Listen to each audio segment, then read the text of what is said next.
Hello and welcome to the my art stream. I'm going to be working on some art prompts tonight, and then I'll do just oops, wrong one. Sorry. Oh no, I do this. I was going to do some Witchtober art prompts, and then work on the comic after that.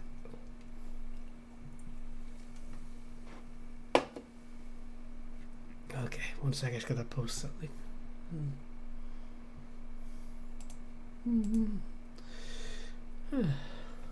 Hope everyone's having a great day.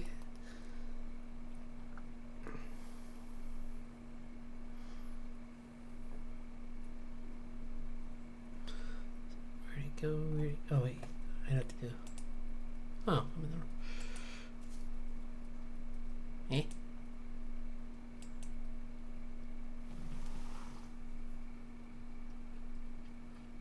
wrong. Aw, so kind of them.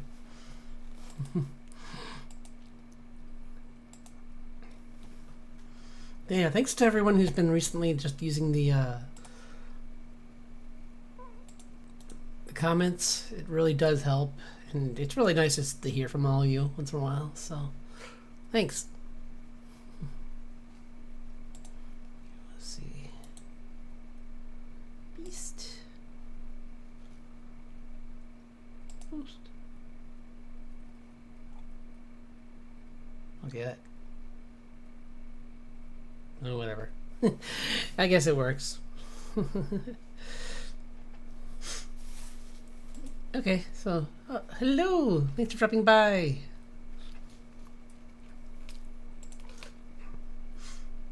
Just gonna do some art challenges, and then I was gonna work on the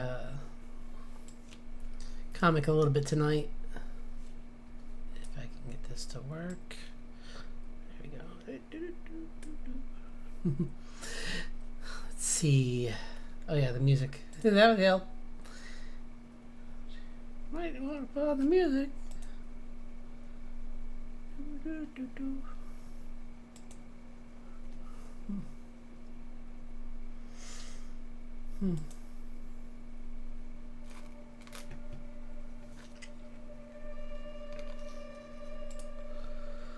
Okay, let's just do some warm-ups really quick, and then I'll get to the reference. I'll look up the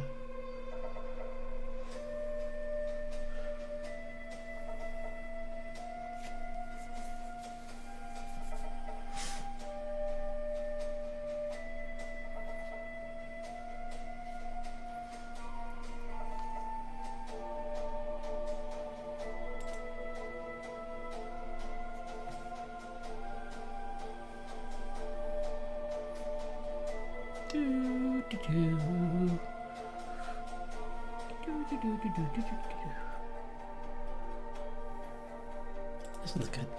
Okay.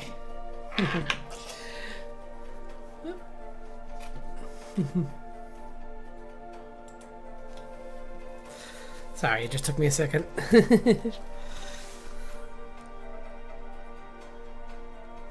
is the only page. Oops, no. That's not what I wanted. Okay.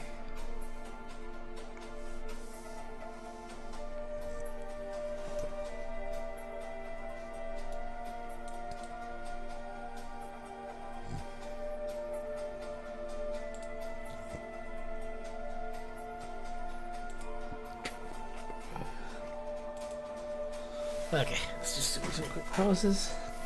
Oh yeah, I forgot I have that to do as well. Oh well. Maybe I'll do that on Friday if I have time, if I want.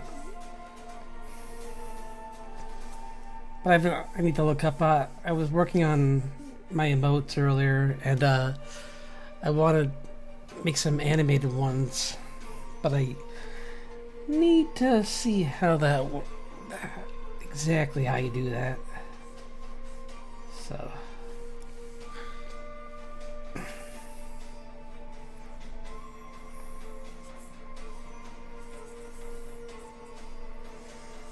Yeah. So I got pretty much all my emotes done for my channel. for the Twitch side of things. But I figure some more might be kind of nice as well. That were just animated for the higher tier.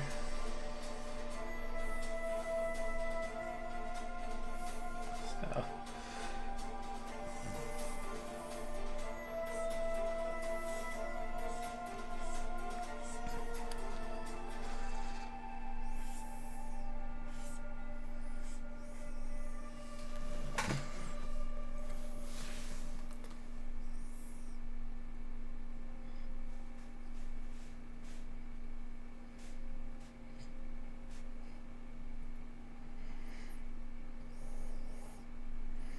Still need to put a game on my other channel too. I keep almost doing it and then like just deciding last minute that I'd rather just draw more.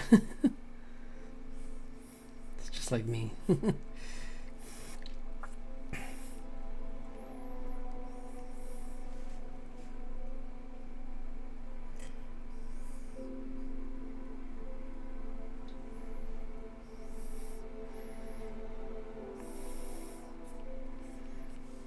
I mean, there still are some games I would love to share, like eventually doing maybe a Coral Island one would be kind of fun, just to show the farm and try and maybe have like suggestions on how to make it look nicer, because it's pretty dull.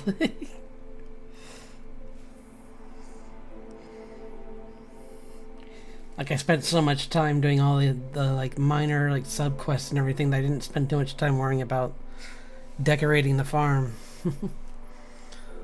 And I know there's lots of people out there that like that kind of side of things way more than I do, but so it'd be fun to do that with them though. if there are viewers that like that side of the game.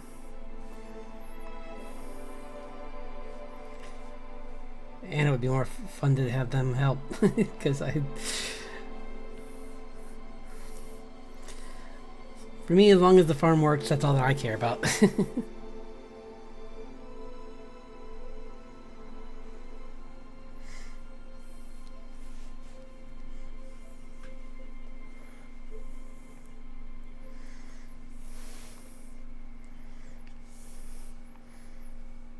That and having dinosaurs for farm animals. Those are the two things.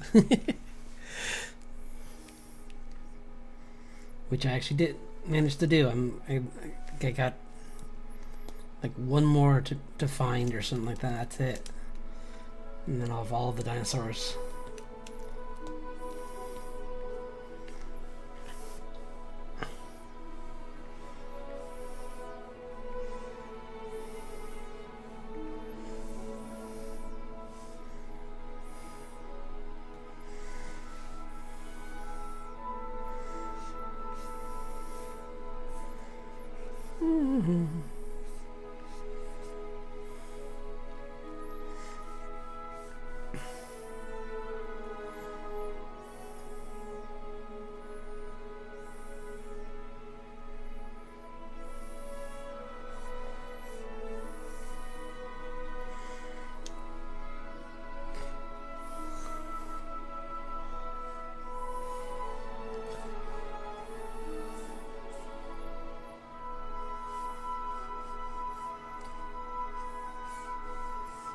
I'm thinking maybe I might do another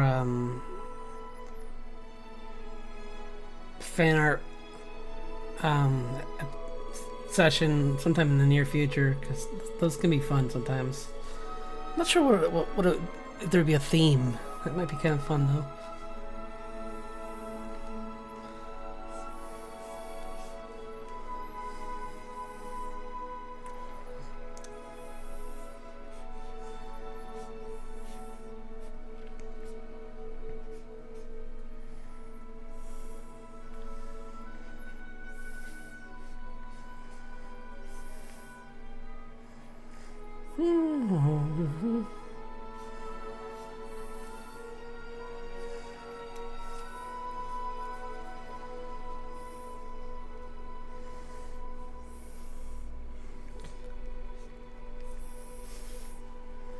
Like maybe like favorite games or something like that would be kind of fun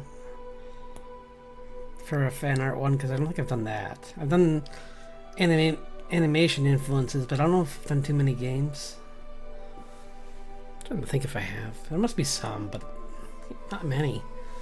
So yeah, that could be really cool. Oops. Let's do another one.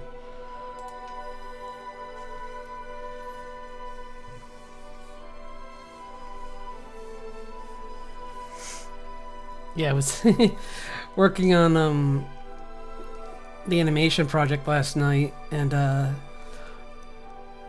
lost track of time, and I look up and it's like 11:30, and I'm just like, oh no. Thankfully, it was a pretty quiet day at work today, so it wasn't too bad. Still, I was pretty burned out. I was just like, oh boy.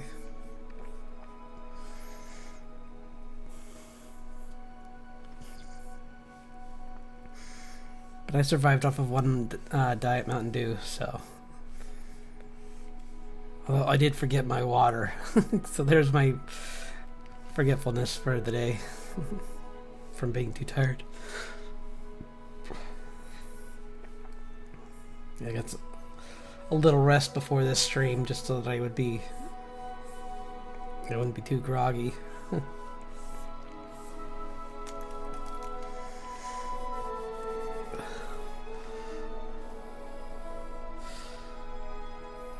if I am a little bit if I do seem kind of tired, that's why. But it was really fun. I mean, I was happy to be working on it and just pulled into it that much again. So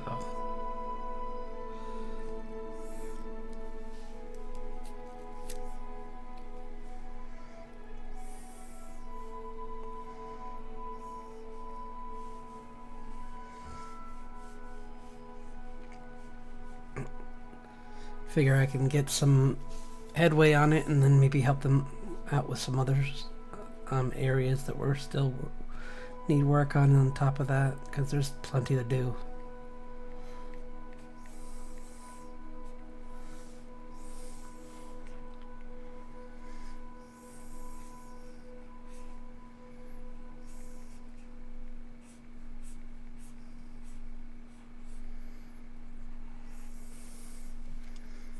It's just been fun kind of going back over the art and refining it a little bit more and trying to give it a little bit more of a polished look.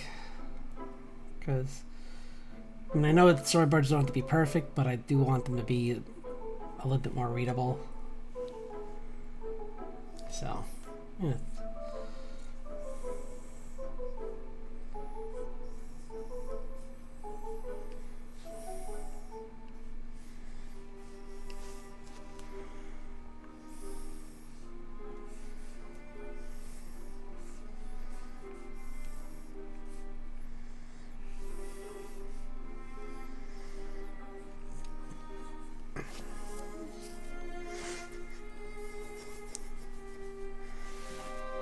Get some more caffeine.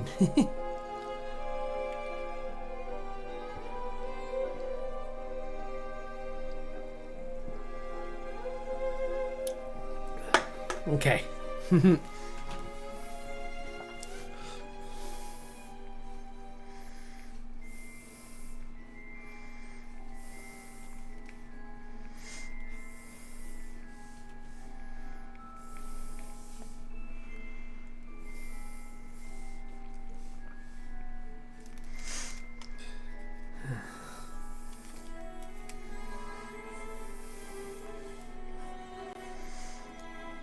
I've also kind of decided to take a little bit of a break on.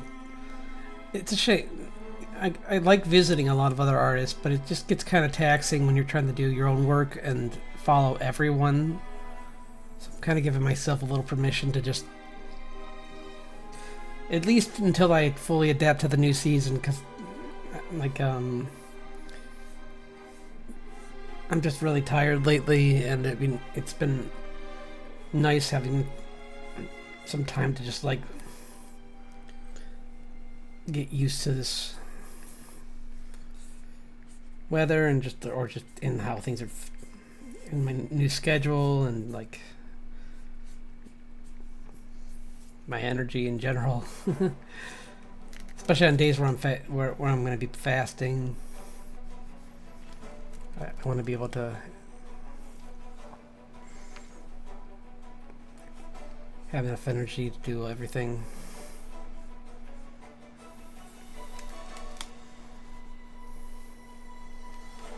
So.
So I've seen a couple games come out since or be announced recently, or at least in demo form this week. So I might look into some of those, like Star Sand Island. These names are getting really surprisingly close to each other. I don't know if they just they should have. I'm wondering if they did that on purpose, or if they should have made it a little bit further away from Stardew. But anyway, it's looks really cool. Here, the 3D looks really good. I'm gonna try it out. Maybe either tomorrow or this weekend. I don't know, just to see how it is.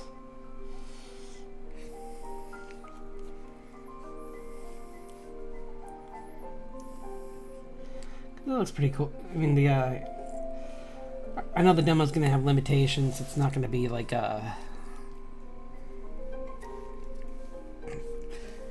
it's not gonna be the full. Obviously, the full feature of the games aren't gonna be included yet because they still have a bit of a way to go.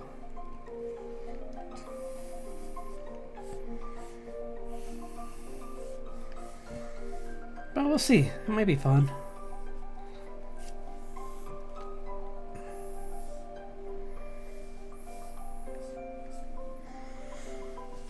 This a little bit off. She's supposed to be like holding for a kick.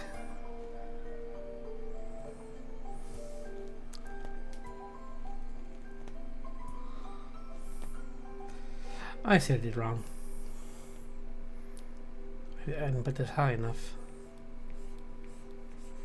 She's supposed to have this up here.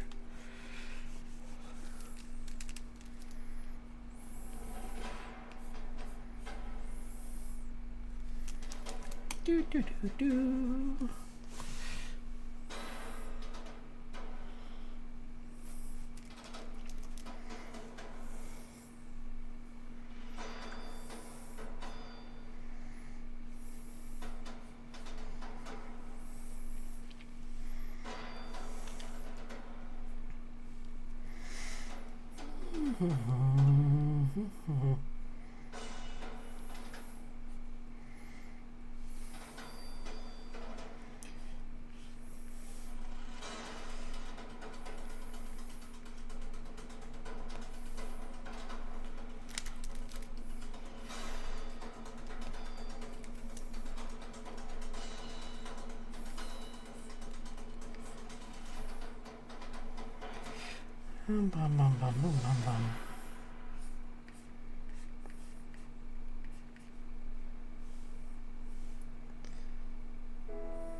I might hold on to this to turn it into a cosplay for one of my characters, actually. That could be kind of fun.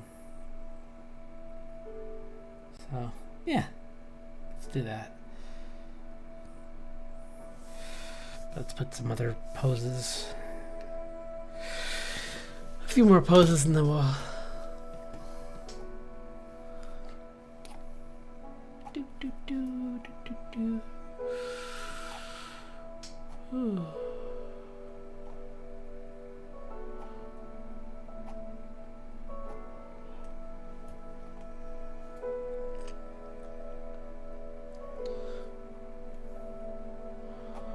Bum, bum, bum, bum, bum.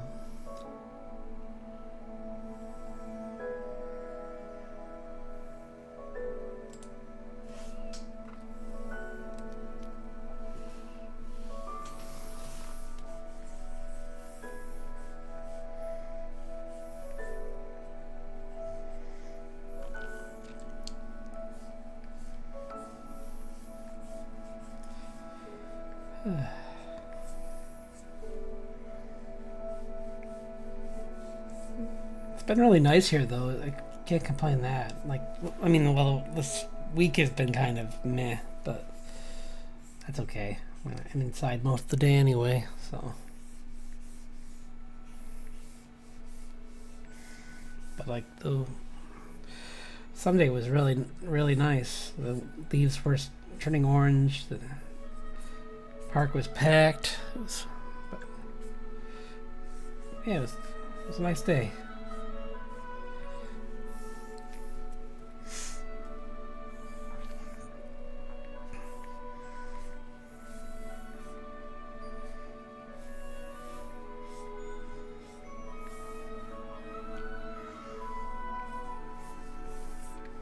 And over the weekend, I had some Indian with my family, which was great. And yeah, that was fun. That was a lot of fun.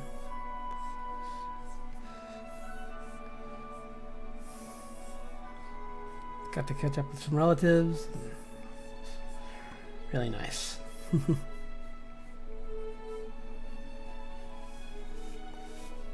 do, do, do, do, do.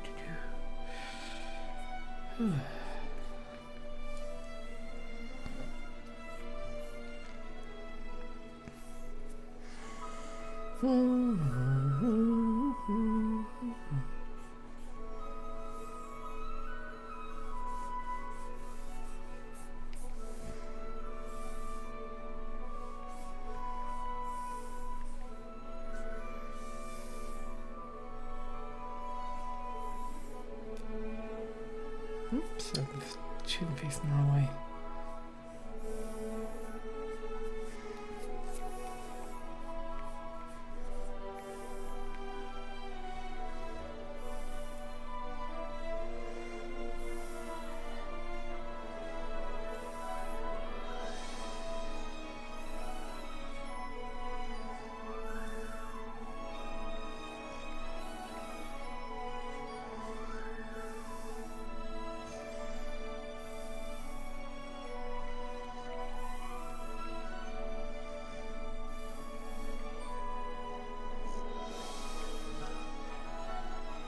Do, do, do.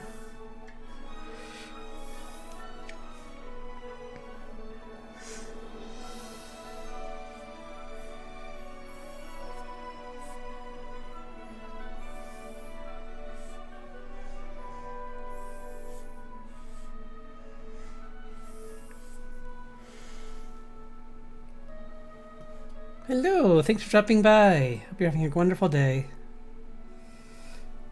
Doing some quick warm-up, well, not semi-quick warm-ups, and then I was gonna work on some Witchtober stuff, and then I was gonna work on some maybe drawing the comic a little bit.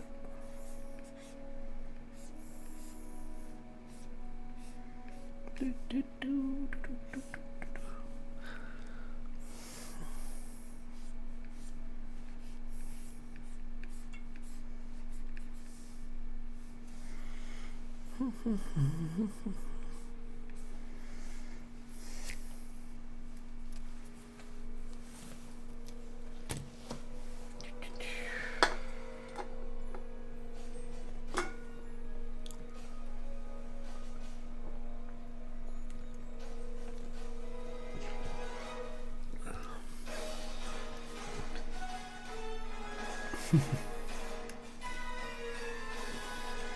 The classics.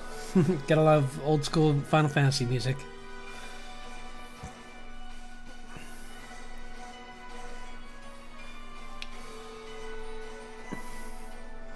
Me and one of my friends would obsessed over 7 for the longest time because it was the first one that came to PC, and gosh, that box was ugly, but it was a cool game. They gave it like this weird shape. I forget. Kind of like because back then like they wanted them to stand. They were like they wanted them to like stand out when you put them out in the display area. But the problem is they didn't. That meant that they also didn't like really fit anywhere other than there, because it was like this weird trapezoid shape, and it was just.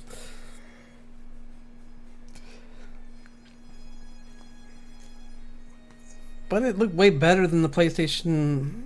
I mean, the PlayStation version. So, like, no. All the edges were smoothed out with the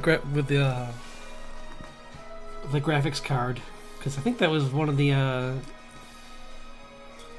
Was it the Voodoo, or was it the? It might have been one before the Voodoo, but they were.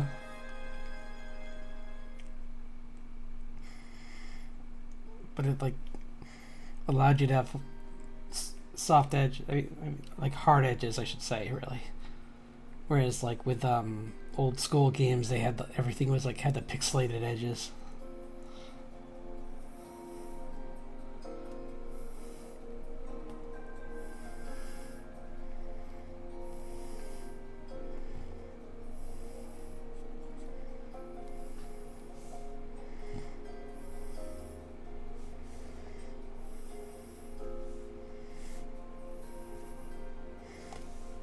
I'll keep her in this pose and then decide if what costume I want to use for her, because this is it's gonna give Grace a fun costume, but I can't think of anything at the moment. So.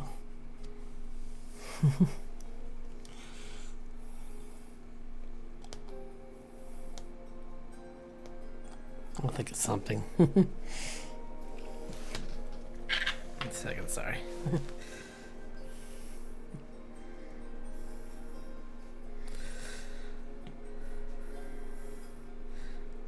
Yeah, I was thinking about doing. Maybe I'll do it on Friday because I'll have more time. But I was gonna do a folklore stream, like for like unseelie dark fairy stream where like I talk about like the folklore of different ones, and maybe even work on part of some art that I'll turn into a of like voiceover. So I'll just like work on the art a little bit online on here, and then just maybe just the start of them.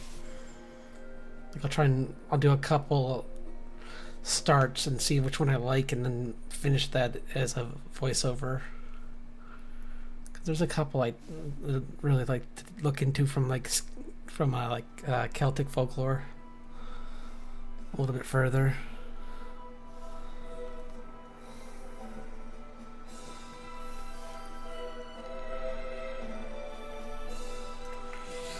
Well, there's plenty of creepy things that live in mist in Celtic folklore.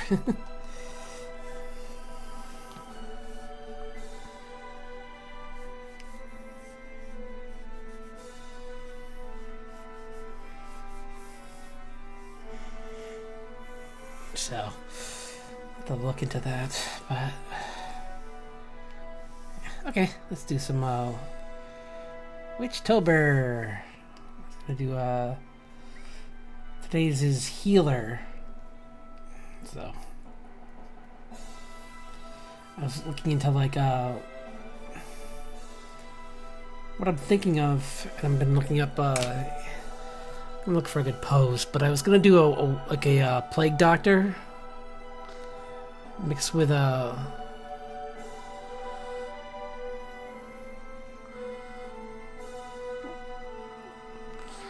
Yeah, mixed with a witch.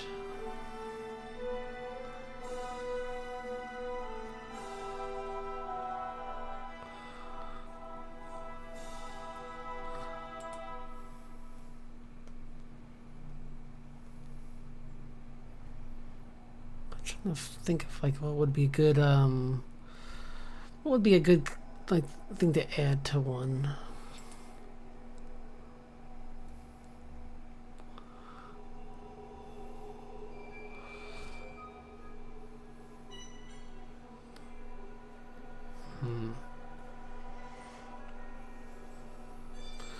Bum, bum, bum, bum, bum, bum.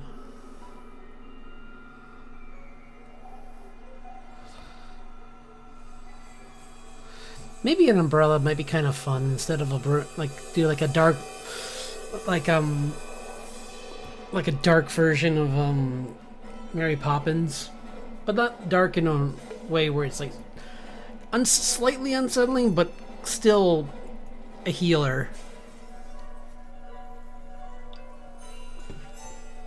So it's gonna have like a kind of maybe like a.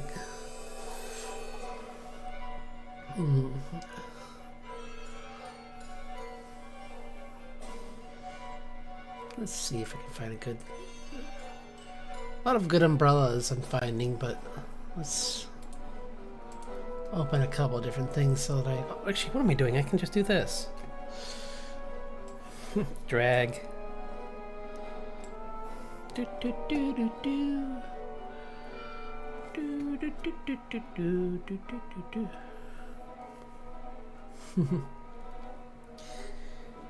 I never looked into to see if what's going on with the age verification thing, if that's still a thing. Hopefully it's not that. Hopefully that's not a problem anymore. Because I know that was affecting some viewers, but it's not like with Twitch where like they're having their own problems with the whole trying to stop the bots, but they're still there, and like I have to go to my stream after I broadcast because I can't see the majority of my viewers.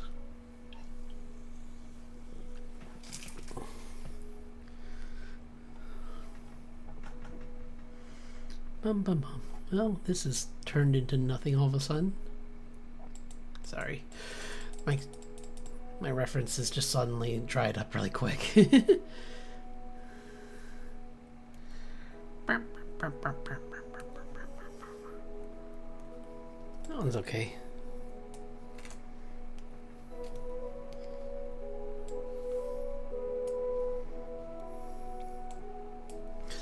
Yeah, a couple different like frilly umbrellas I was looking up for this, and that's kind of cool. That would be good for something else.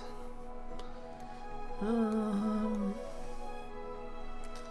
bum, bum, bum, bum, bum.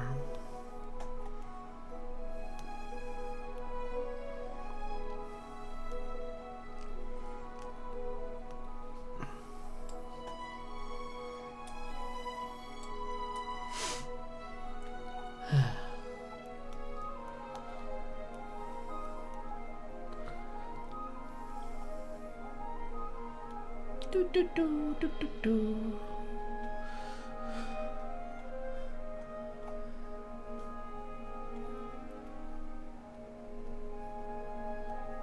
Oh, yeah, this is good. Why don't we do this? I found something pretty good. Well, a couple things are good. So, yeah.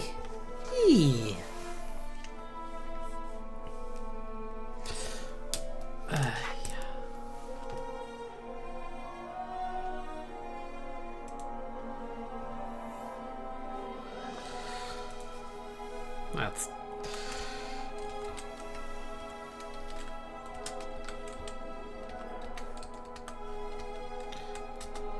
Oops. Kill. Come on, Internet. You can do it. I believe in you.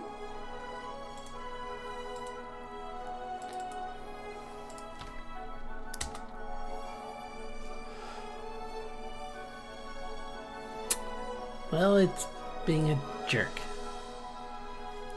Why did it... Weird. Hmm.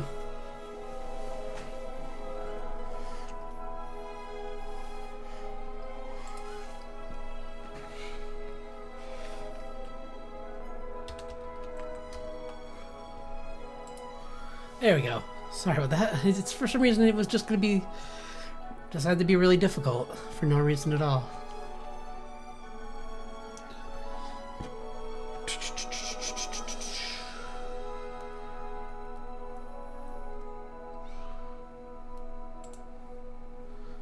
There you go. Yeah. Found some good reference for that. Okay. Okay. Nice.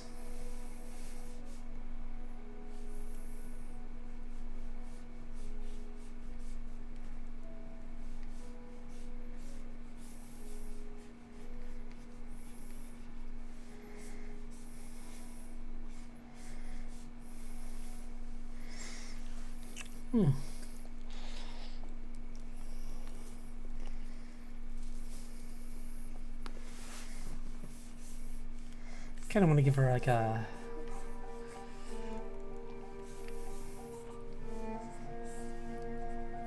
Maybe even like this like swish kind of hat too, kind of make her look more friendly.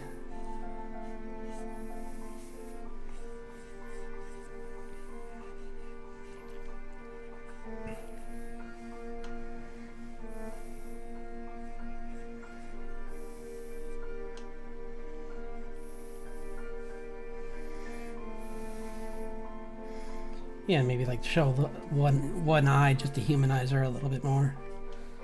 'Cause she's a good witch.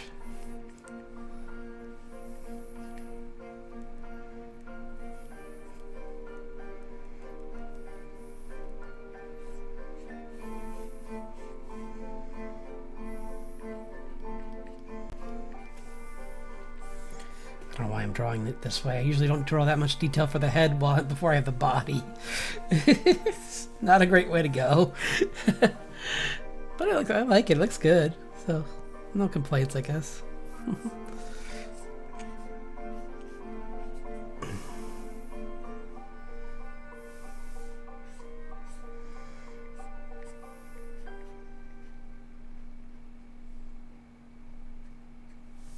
She's got the red cross on her hat. That'd be kind of cool.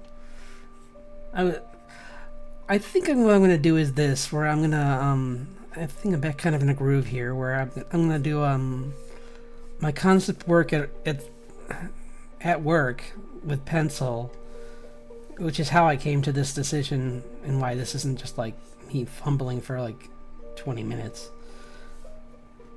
Because then it's easier for me to talk when I'm not just like really trying to brainstorm, especially with being tired already. It's like trying to brainstorm while tired, and just with how stressful things have been lately, it's nice to have a chance to just work on stuff. And yeah, I'm gonna turn off the viewers. View count, not you, not you viewers. Sorry. Because I keep looking over and thinking it's something that it probably even isn't. So.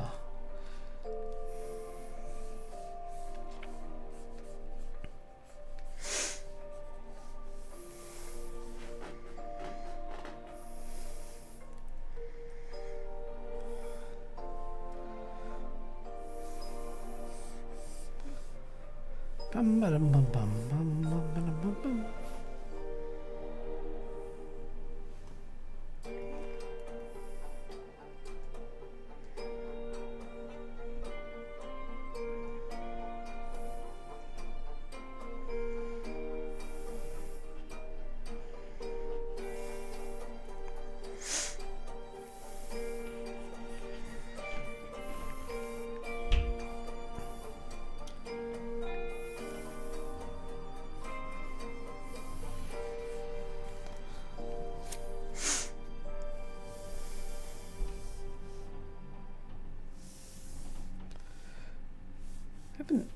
Been watching streaming. I wonder if there's anything good on any of the streaming networks lately. It's been kind of like, it seems pretty like a quiet time right now.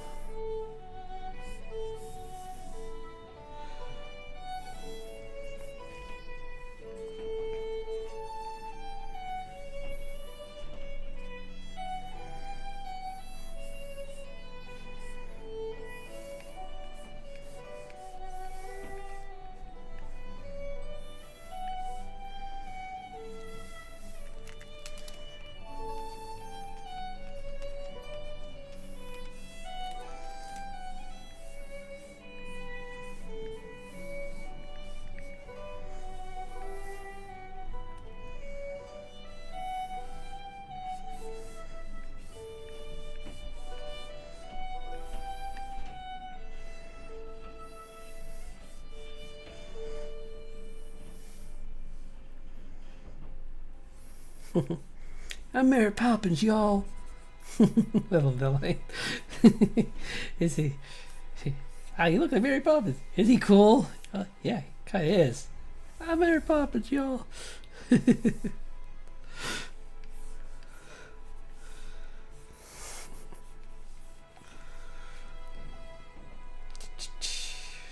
do not exaggerated enough.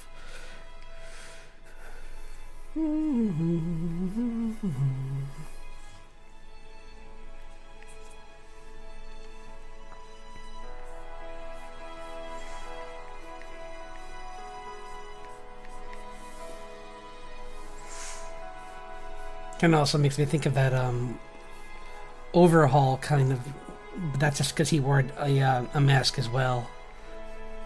I mean, he played Dr. Misk. What a terrible character. Not in a bad, but in a good way. Like, he was so fun to hate because, well, he was awful. He was terrible to his family and.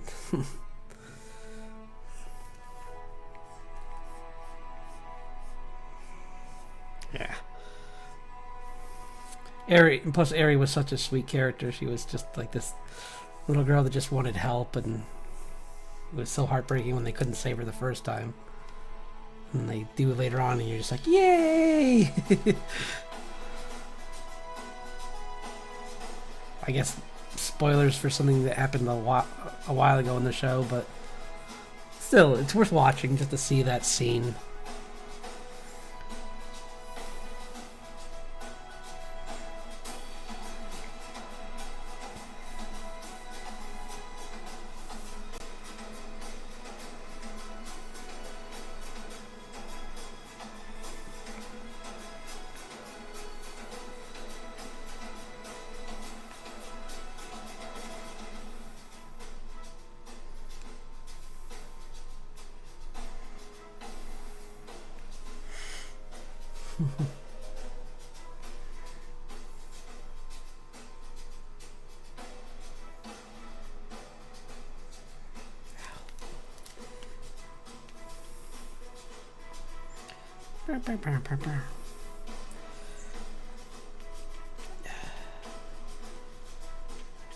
I'm thinking I might do one of my upcoming streams. Well, you know what? I'm probably gonna do. What I'm gonna do is what I want to do is a time lapse, a live action one. So what I'm gonna do is I'm gonna do a. It might take some editing because it would be it might be a couple different drawing sessions to get it done, but I want to do a few of the Inktober's as time lapse speed paints or reels, whatever you want to call them, because it'd just be fun to do that again. I mean, I've been drawing a little bit at work, but it'd be kind of fun to put some of those online.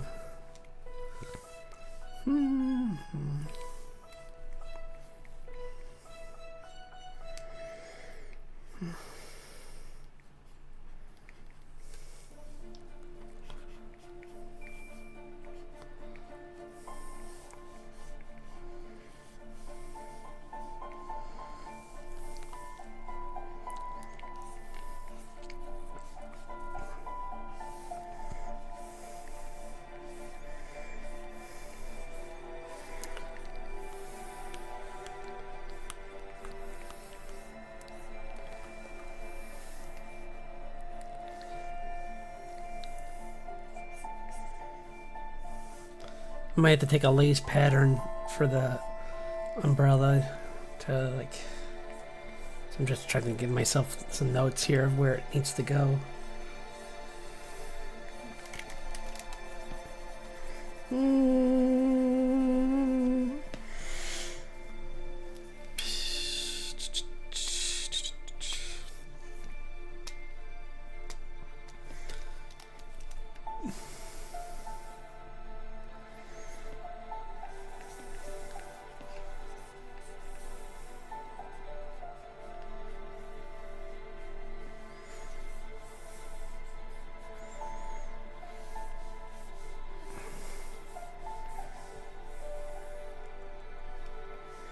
And she just floats down in with her healing supplies. And she's a good witch.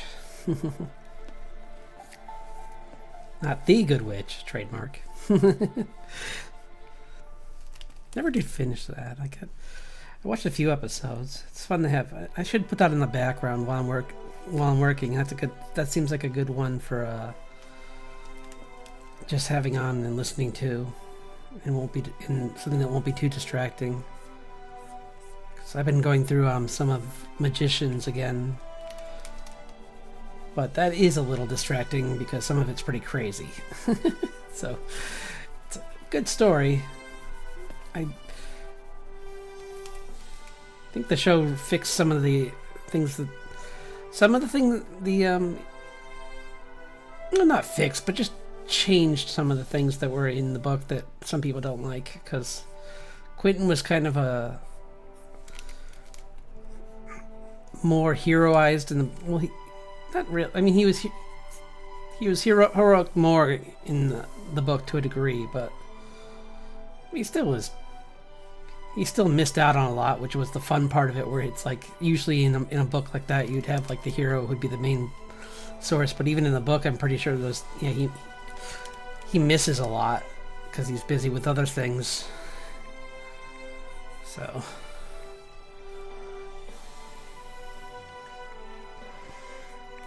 it's kind of cool when you have characters like that where like they just kind of like fall out of the main scene of like the bigger things that are happening, and they're kind of just dealing with smaller things like world building wise, but more story wise are very important to their character. Sanderson did that a little bit in Mistborn as well, and even in Rothfuss there was a little bit of that with him kind of like disappearing on his own for a little while in one of the books and then coming back into his own story. So yeah, it's good. It's a good storytelling method. So.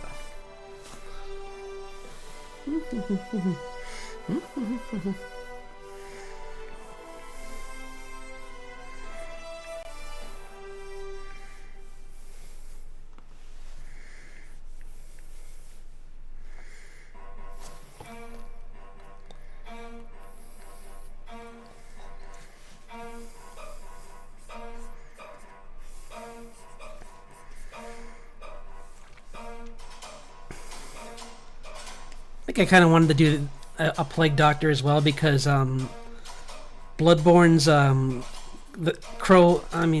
Hunter Eileen is such a cool character. Like she's one of the first hunters you run into, and she's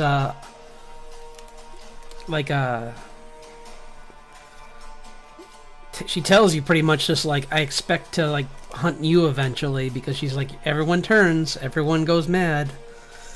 That's what this night's about. So she's like, I'll have my eye on you. It's like, good luck out, happy hunting while you're still human. But like everyone who's started this hunt on monsters and on mad hunters has gone insane, except her. And she can even help you in a few boss fights, which is pretty cool. So.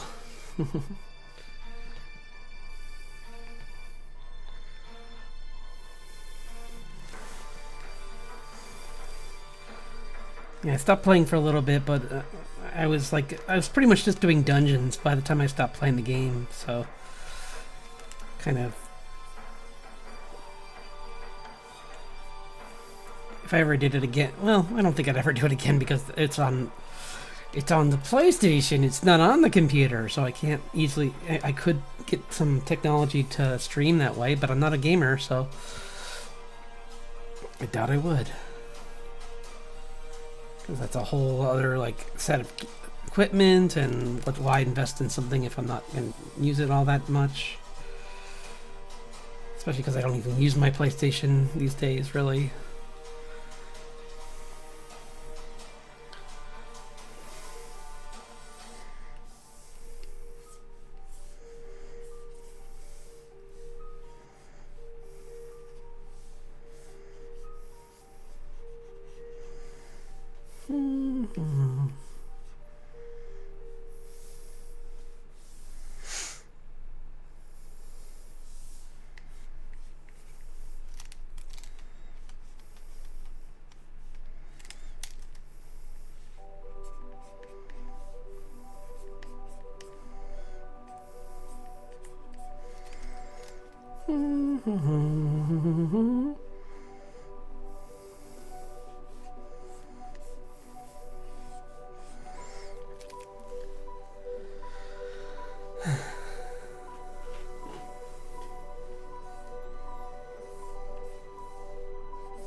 And she's gonna have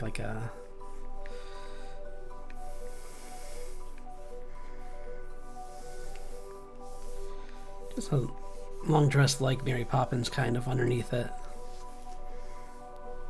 That would look kind of cool.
No, I'm gonna keep it to the bag, because I'm seeing a lot of plague doctors with lanterns, but that could be an ideal. Maybe I'll think about it to switch over to doing that instead. But for now, I think this is a better and more appropriate kind of thing for a healer. She's more like an alchemist kind of witch, where she just comes in with forgotten healing methods that were lost to time and kind of people deemed outside of the natural way. So kind of like Dracula's wife in Castlevania.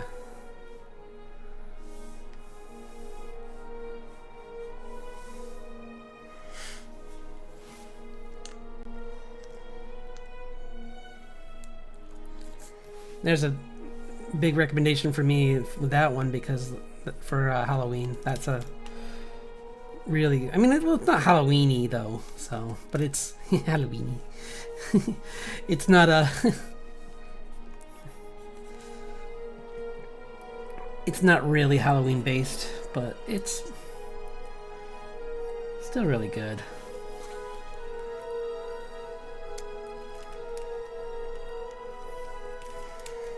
The Nocturne, I'd like to say it was good, and it's not any of the voice actor's fault or the story itself. I just don't know. The story just didn't hit quite the same. It's fine. I wish I could say I liked it as much, but maybe because it's shorter and because the villain isn't Dracula, and it's just a bunch of these like vampires obsessed with turning with one of their own that thinks that they're like the reincarnation of a Egyptian god or goddess. I mean, the goddess. Goddess. Sorry, Game Grumps.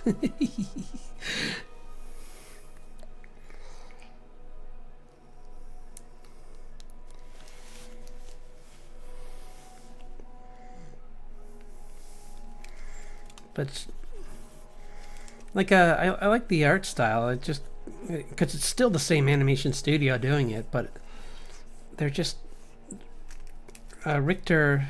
Isn't that who it is? I think that's who the main character is. I forget. See, I don't even remember his name that as well. Another Belmont. He is kind of just not quite as interesting as the guy from the original. So Trevor Belmont.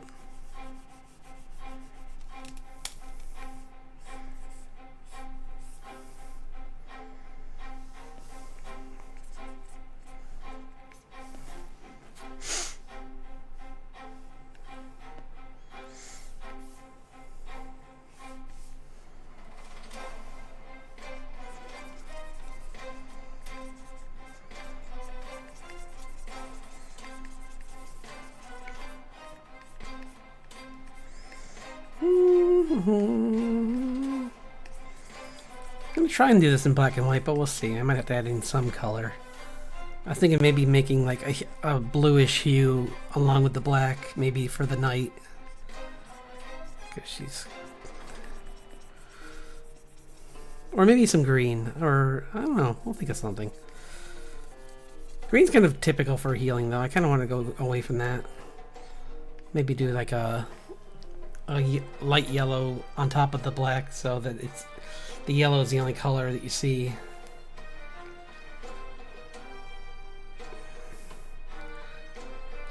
And I was thinking about having it so her medical bag is glowing that color.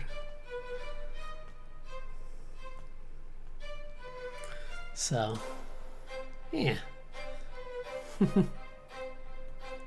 Hello! I'm glad you could drop by.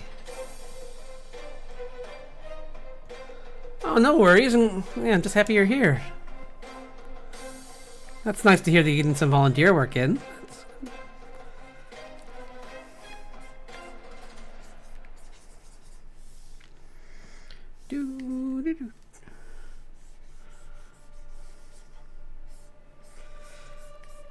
I'm doing some Witchtober drawings for fun and right now, and then I was gonna maybe work on the comic a little bit tonight if I have time, but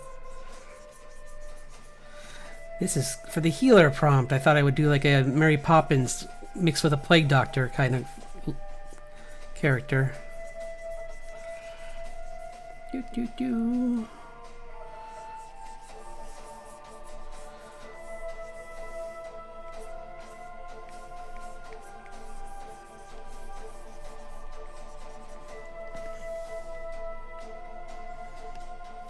Yeah, see, she's...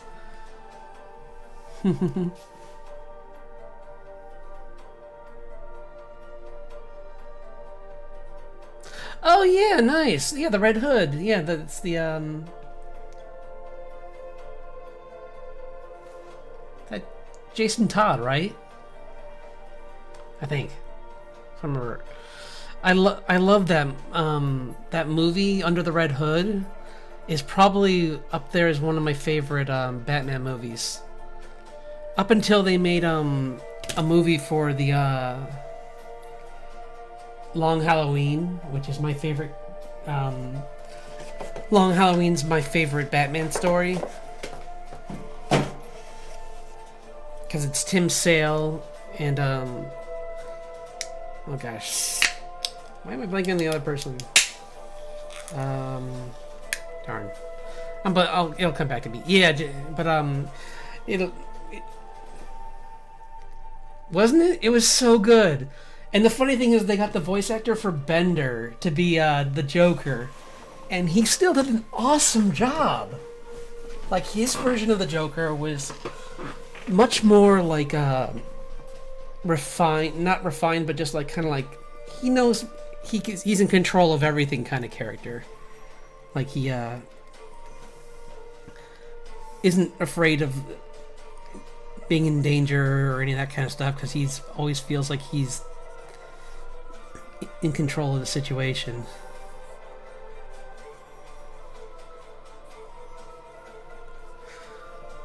But, and like, they got a good voice actor for because I don't think yeah, they had someone different doing Batman's voice too, but he did a really good job. Yeah. Ugh, dark. Like, you've heard, I'm sure you've heard this fact about it, but that was actually a comic because the fans hated Jason Todd. They thought he was a wisecracking kid who they just could not connect with like they did with Dick Grayson.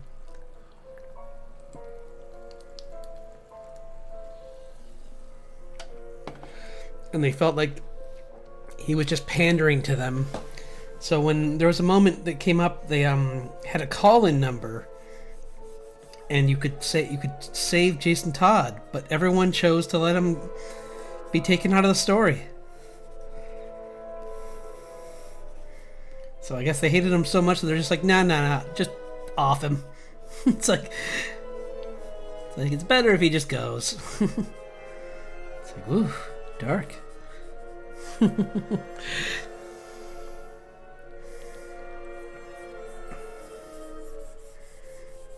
like how this is like almost like a wash kind of brush. It's like so thick.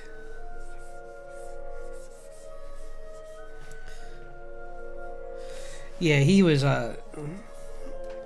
it's still amazing that someone as smart as Ra's al Ghul didn't see that the Joker was that crazy. It's like, dude, you must have, like, you usually are really good at research. To the point where, like, Batman has to really, like, put a lot of detective work in to catch up with you. And in this case, you just thought, hey, I'm gonna get his scariest guy, and I'm sure everything's gonna be fine. And it's like, no, it's not. You're letting loose a, like, uncontrollable force. Like, even Black Hood in that movie knows that dealing with the Joker is a nightmare. Like, there's no controlling him. Like, Black Hood may be ruthless, but he's still an organized crime lord.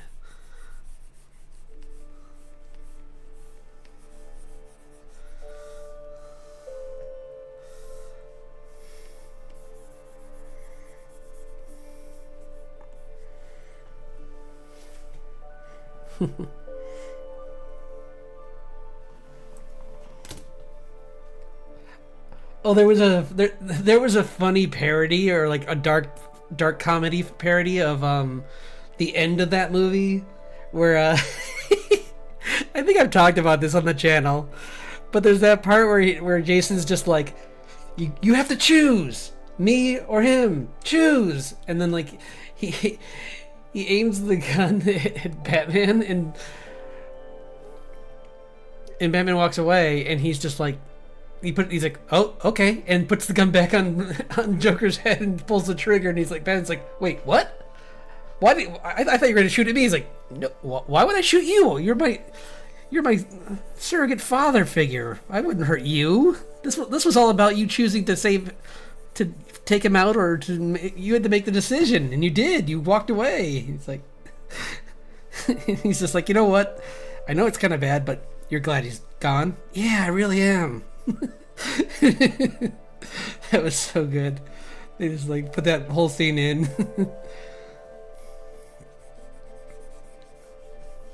It's like, yeah, he really didn't tell him that he was good.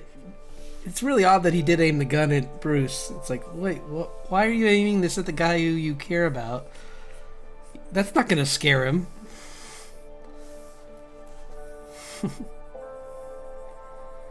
He has that. That's his nightly like lifestyle to have some gun aimed at his face. So I don't think that's gonna change his mind.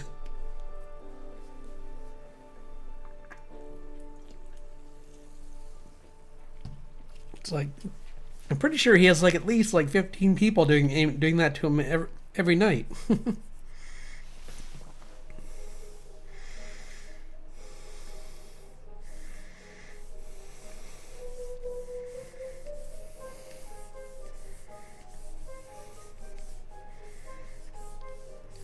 But yeah, no, I like that story a lot. It's kind of like how All Star is probably for a long time was my favorite. I think it still is probably one of my favorite Superman stories. All Star Superman. Because the best, I think I've said this on a different stream, but the best Batman stories are Batman being smart and being a detective. And the best stories for Superman have nothing to do with punching. I mean, it can be involved because he's Superman, but it has to do with emotion. Because if you put emotion into Superman stories, it humanizes him and makes him more relatable, because otherwise he's just this, like, unstoppable force. Because he's not even like Goku or something, which is why I always find it funny that they're always compared, and like, it's like, what if they fought? It's like, well, they probably just have a little match and be done, because neither of them would really want to fight each other worse than that. Like, essentially, like, Goku would appear, be like, you're really strong, let's fight, and then he'd be like, okay, but we gotta go to somewhere. And then they both would agree that they would go somewhere really quiet and safe, and it would just be an honest fight between two people to see who's stronger.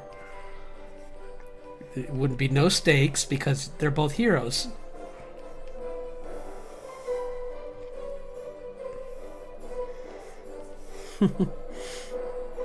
Oh, this is for Witchtober. I'm doing the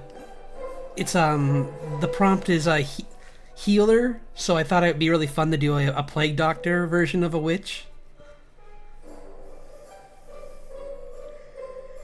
But I thought I'd mix it with like a Mary Poppins kind of version too, with the umbrella and the healing instead of like a healing bag instead of a. For some reason, I'm seeing a lot of reference photos of plague doctors with lanterns, and I'm like, that'd be kind of cool, but it'd be more cool if she had like a healing bag that was magic. Which kind of makes me think of from Venture Brothers, that one guy, here's my magic murder bag. It's like, oh, okay.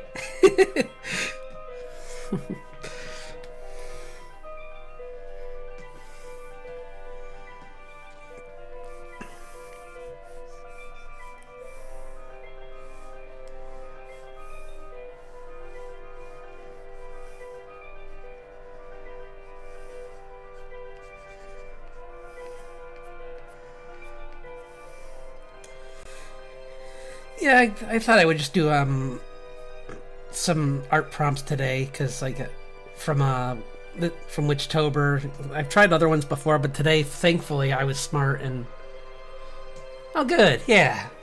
I was smart and did some sketches at work, so I didn't come into this like totally unprepared.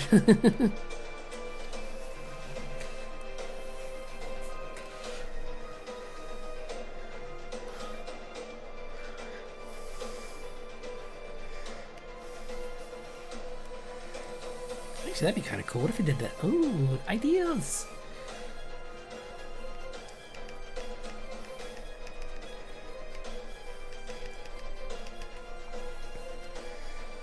Oh wait, I'm gonna put that on a different layer. I have an idea! Ideas! Back from my days of using Photoshop more than this.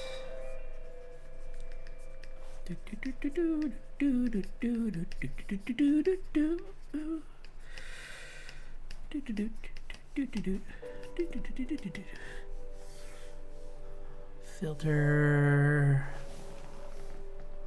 filter, blur, Gaussian blur. Yee! Okay. And what? No. Oh, right. There's no color. That's kind of cool. Maybe not. We'll see. I have an idea.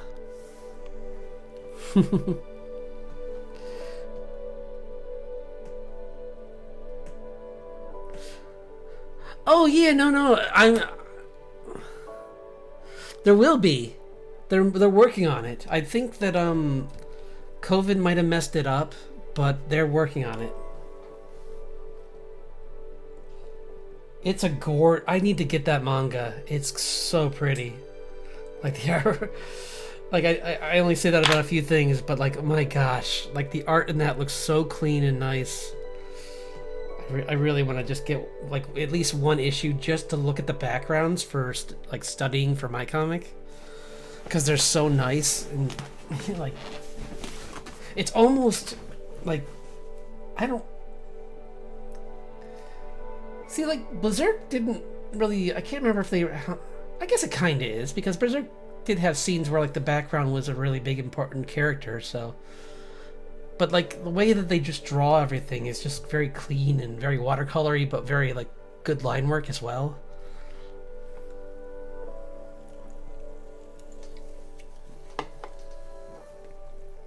And there is a trailer for the anime, by the way. So I definitely recommend looking for that. Let's see if I can. There used to be anyway.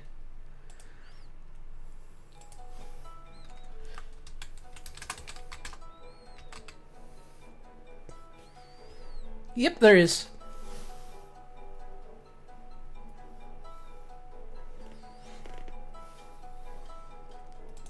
I'm gonna put it on mute to see if there's a.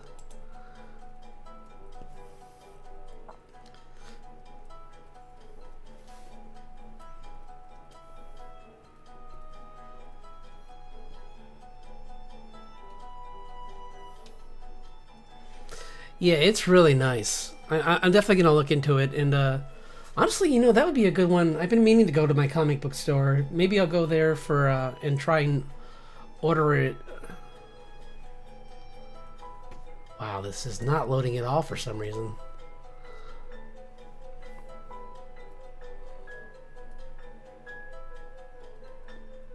Huh. Anyway, I'll watch it later. But yeah, there's just like really weird. I don't know what's up with my streaming.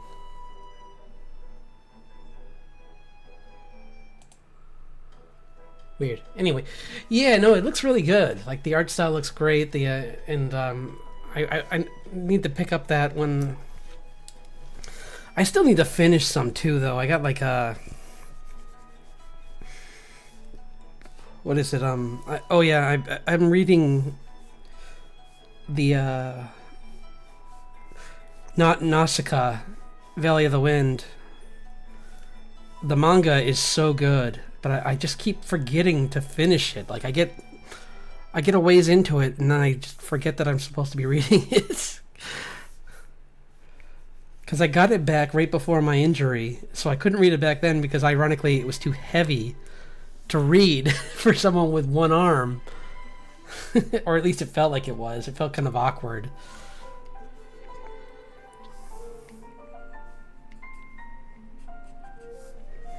And so I decided to wait, and yeah, I'd love to get back to it.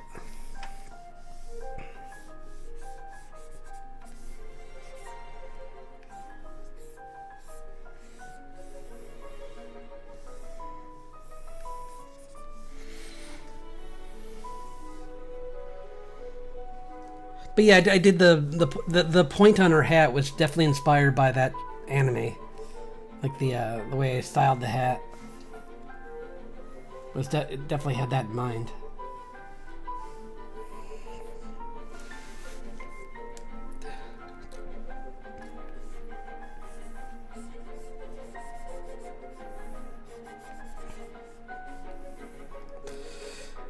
Actually, it'd be kind of fun if she's I'm gonna do that instead. Actually, that's a better. I just had a better idea. She'll have white and red instead of black.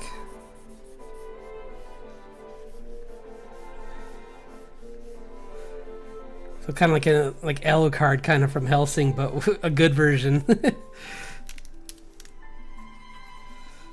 Because I figured those are like medical colors, so that would be kind of cool. Making her that.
Well, yeah, really looking forward to that. There's unfortunately, it just seems like a lot of things were affected by COVID really negatively. Like the production schedules were really messed up because people couldn't go into their studios.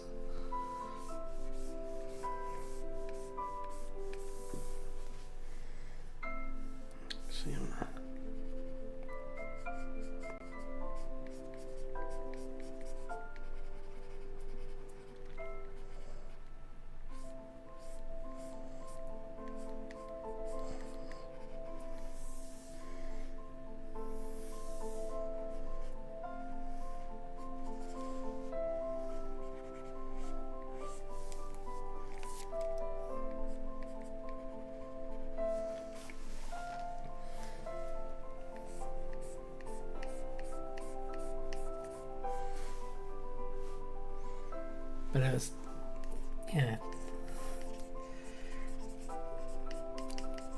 It's funny how like DC is so good at with their animated movies, which I need to catch up on.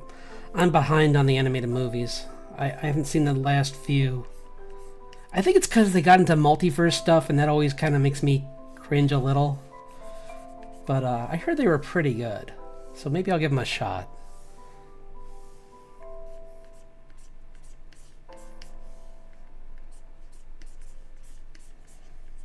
Like Constantine's involved, and it sounds interesting. I just kind of get nervous whenever I hear multiverse stuff because it's just like, is it going to be?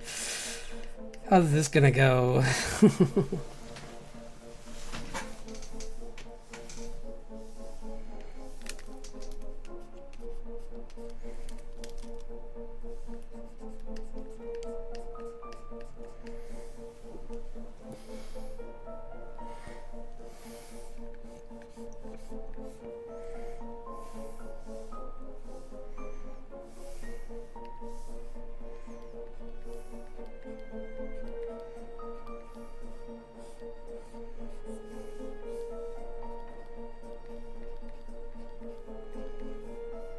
I know it's a little overkill, but I don't care.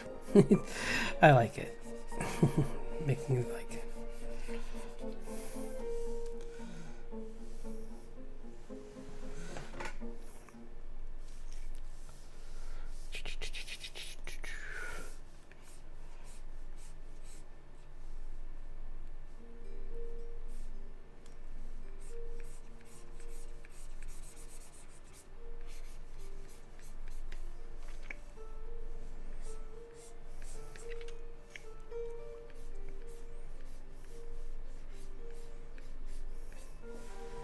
But yeah, if you haven't seen Long Halloween,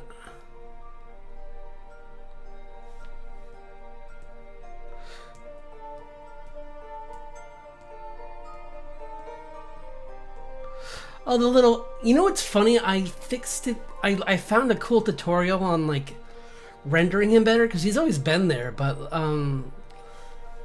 it's a little. I was originally gonna make it a wisp, but it's just a little spirit, like this like probably a forest spirit because that's what saved my character was a bunch of different spirits in the forest, like a undine and a what was the other one? I forget.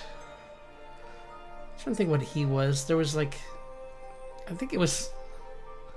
I think this was going to. I changed it into water later on, but this one was probably more just like a regular like wisp, like a will o' the wisp that just like decided to saw what happened to me in the woods and revived me and basically led me to somewhere safe.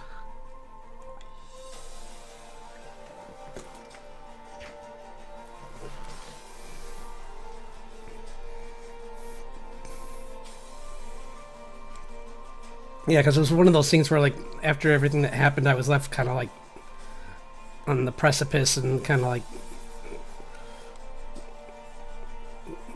left in tatters, kind of because they took my name and escaped to the real world, or at least that's what I think. So that little guy saved me. Yeah, I like him.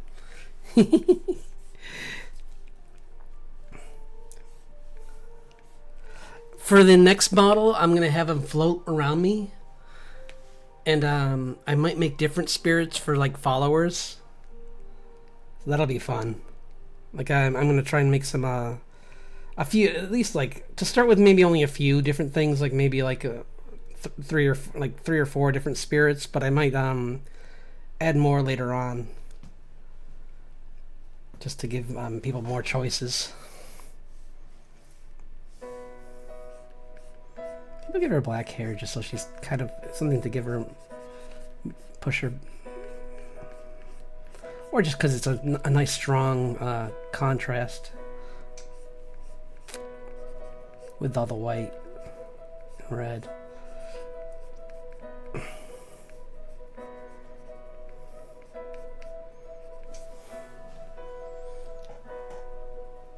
Because yeah, I started with that and I almost changed to Undines, but totally. But then I do still like that little guy. So I'm gonna try and make some animated emotes for my other channel with like. I don't think I've made any with him yet, so I would love to try and put some make some with him involved. I was gonna make one with like him on my head bouncing up and down or something like that. That'd be kind of fun.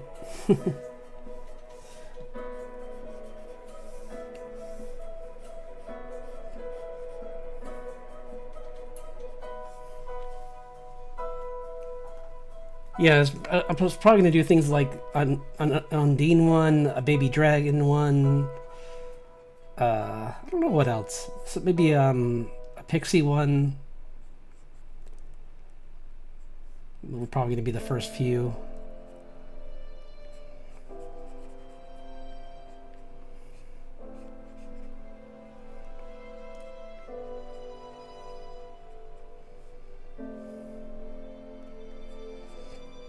I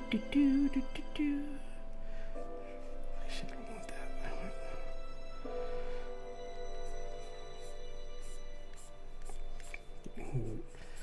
Nullify this a little bit. It doesn't need to be all like super red. It's just a, it could be more of a muted red mostly.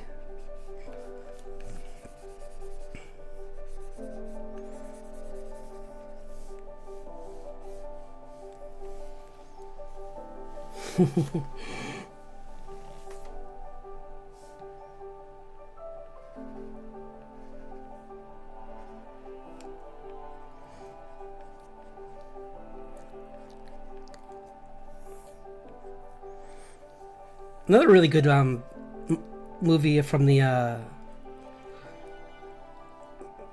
DC movies is Gods and Monsters. That was so good. Like I thought that they really getting Bruce Timm back involved in that was really smart because like his art style is just so nice. It looks really good with Batman. So that's what made me love that movie so much. Because some people like it because it's like a darker version of like the big three of the Justice League, but I thought it's more for his art style that I like it.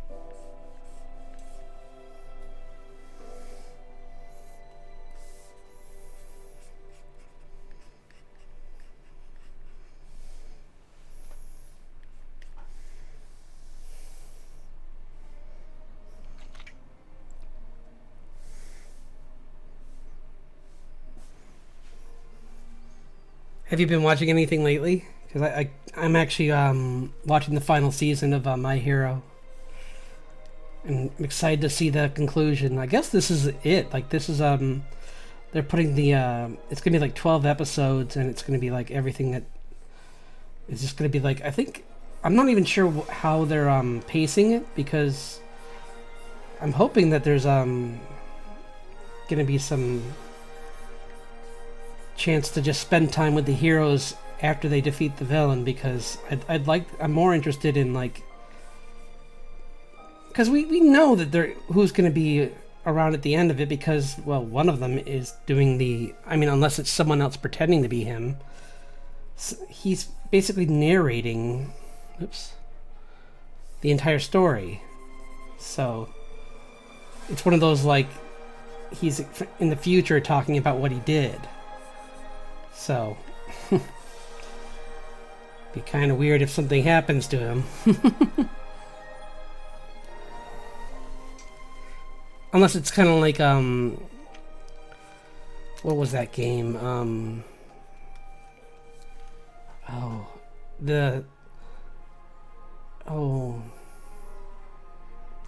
Something about Edith Finch. I forget what it was. But that was a good game. I forget the whole title.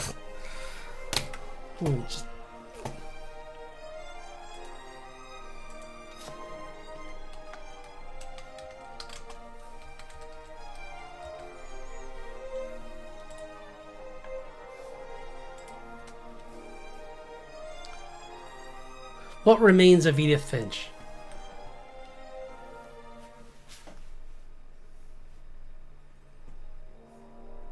Oh, nice. Yeah, Arcane's great. I do love Arcane. Yeah, I don't have that I don't have the Netflix right now, but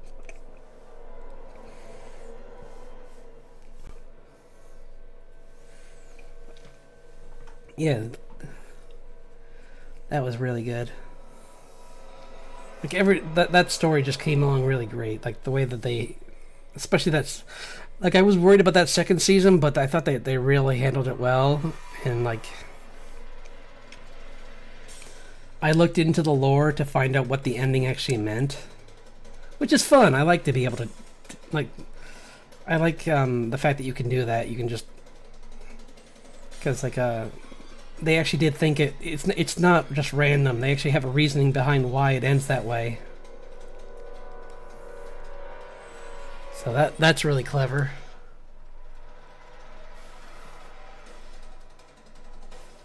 Yeah, right? Totally.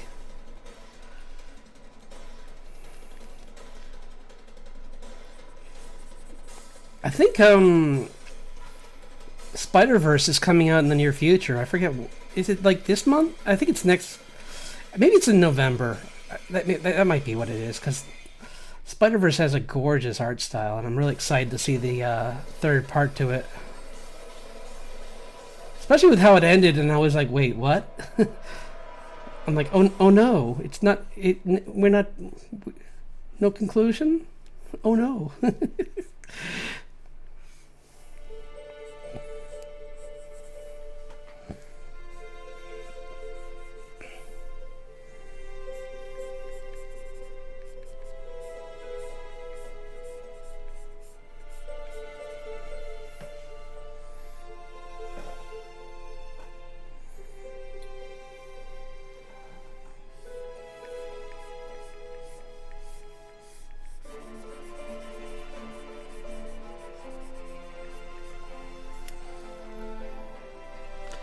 Wait, really?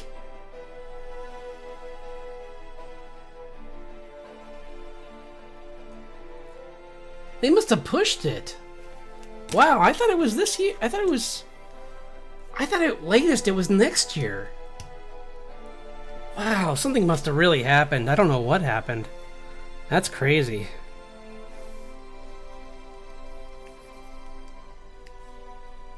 Wait, what's this? Oh, this is that. Yeah, I forgot about this.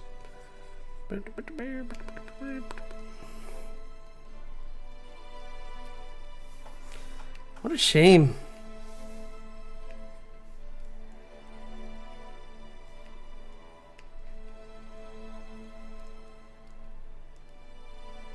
Oops.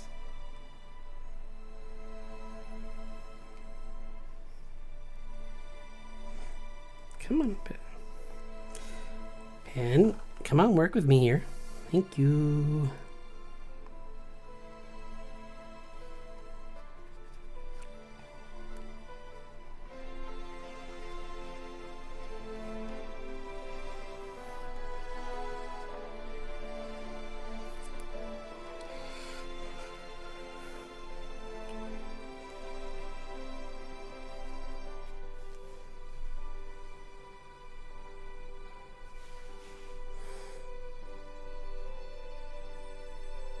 Me too. Like it's just so much more epic to see something like that in the theaters. Like I saw that second one in the theaters, and that was so much fun. Like that scene with I don't want to spoil it for people who haven't seen it, but that scene at the end with the chase is all I'll say is so cool. Like the music, the sound effects, everything is so good.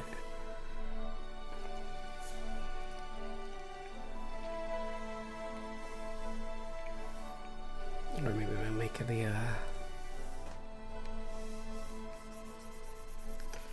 I disagree. It's too hard to see. I don't like that. I'm gonna lower the opacity of this. Actually, I don't like it. Never mind. It was worth a try. Delete. Delete.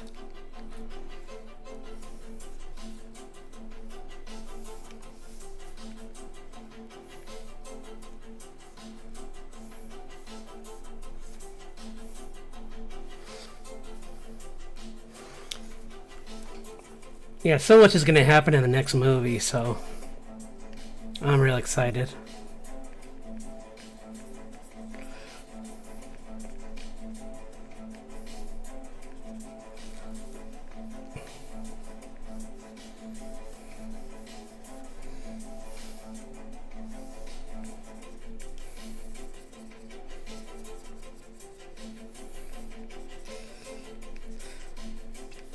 This is only a minor spoiler for people, but they show so many. There's one scene where you get to see like Spectacular Spider-Man in the second Spider-Verse movie, and I was just like nerding out when I saw it. I'm like, oh my gosh, I know who that is. He's only in like in like a wide shot, but he's in the front, so like you can see him very clearly, and it's very clearly Sean Cheeks Galloway's art style. So I was like, I love that character. Like I really liked that show. Like it was a fun change on Eddie Brock, because usually he's an adult that Parker has to deal with, but having him be like an older classmate that used to be a friend just adds a lot more to their. It's kind of more like what the movies tried to do with Green Goblin.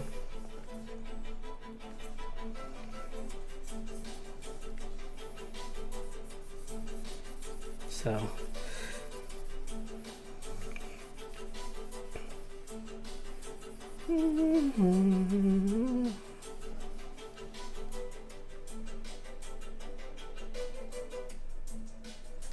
Yeah, there's. I need to rewatch it and just go. I have it on. I bought it a while ago, and I just haven't had time. Yeah. I love it. I'm taking this with me. I really like it when he's holding the Rubik's cube. That was so funny. It's like he's like I don't know what to make of this. This is just really bizarre.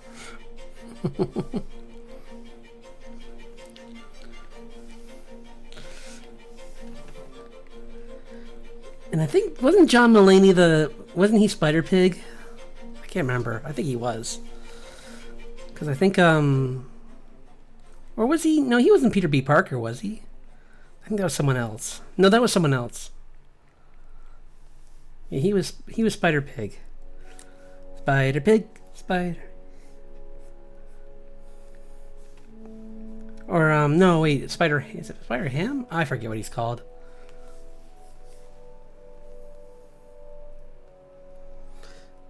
Yeah, because he's another one that people don't talk as much about, but I think his representation there was. I mean, don't get me wrong, the comic looks really cool, and I liked reading it when I did, but it was kind of like in this era where they were trying to like really just like go in 100 different directions with these like theme comics, and the noir was like there was Spider-Man noir, there was X-Men noir, and I didn't care for.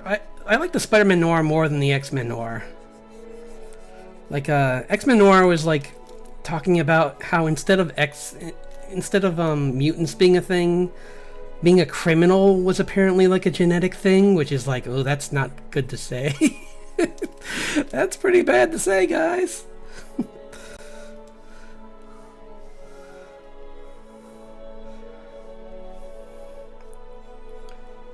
And like, because then you gotta make Xavier a crime lord, and it's like, I don't know if I like that. It's supposed to be a symbol of peace, not Peter Porker. That's right. Yes.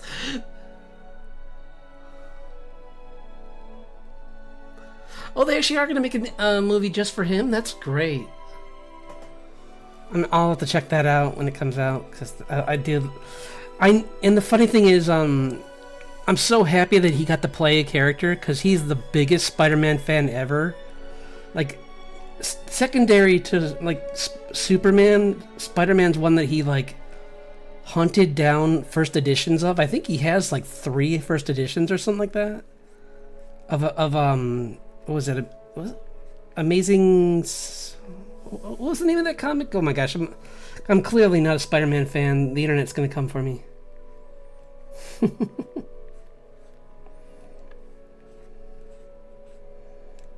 But he was he has like he has at least like 3 or 4 Spider-Man comics, so having him get a chance to do it was pretty cool.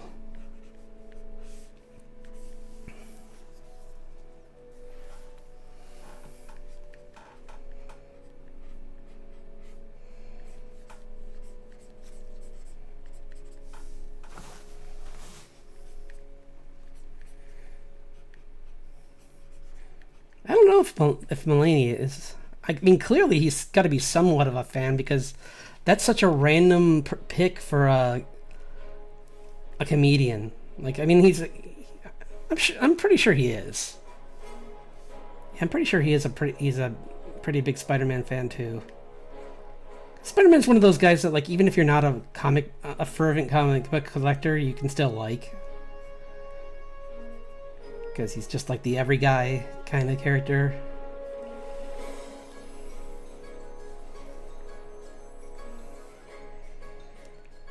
Which is funny because later on they show how strong he really was, and it's like, oh my gosh, he's not every man. He's quite strong. He's in the ones where Dr. Octavius took his abilities, I mean, or like basically tricked him and like took over his body. Which I didn't really follow them, but I think what I did was I just read what people were saying about them online. And I got the Cliff Notes version of that because I'm like, not my thing, but it's a cool idea, but no thanks.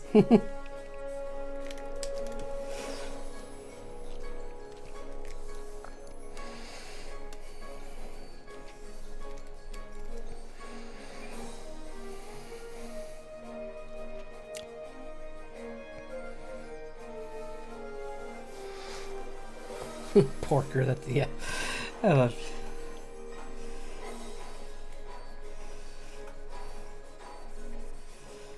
I'll be right back. Need to get more water. I'll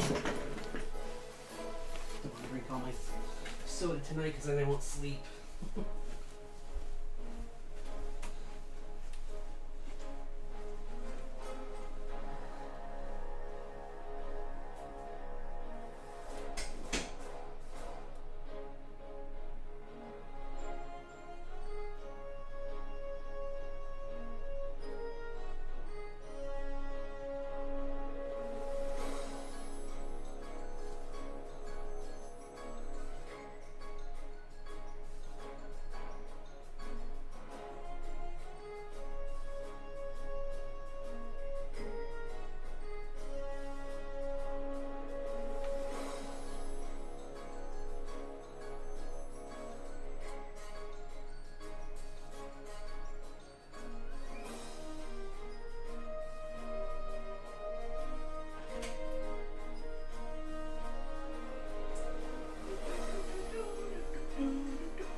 Back. Yippee! How are we doing on time? We're doing pretty good.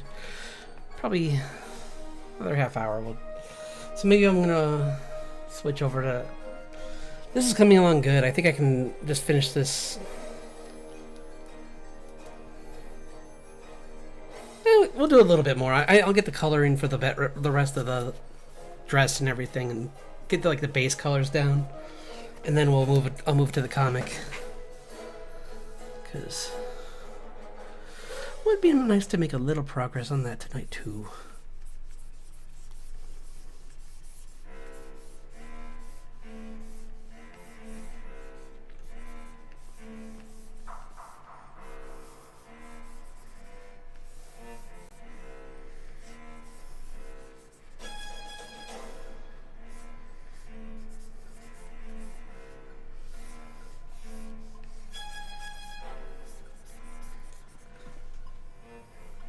See, I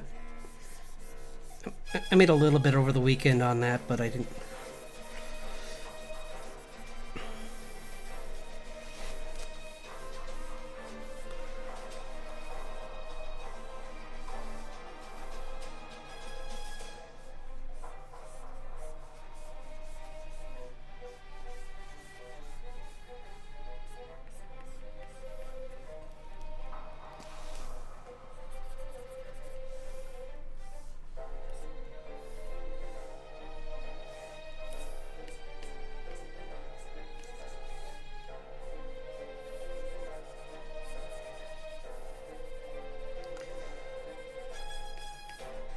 I would like to make some more progress on that before the end of the year.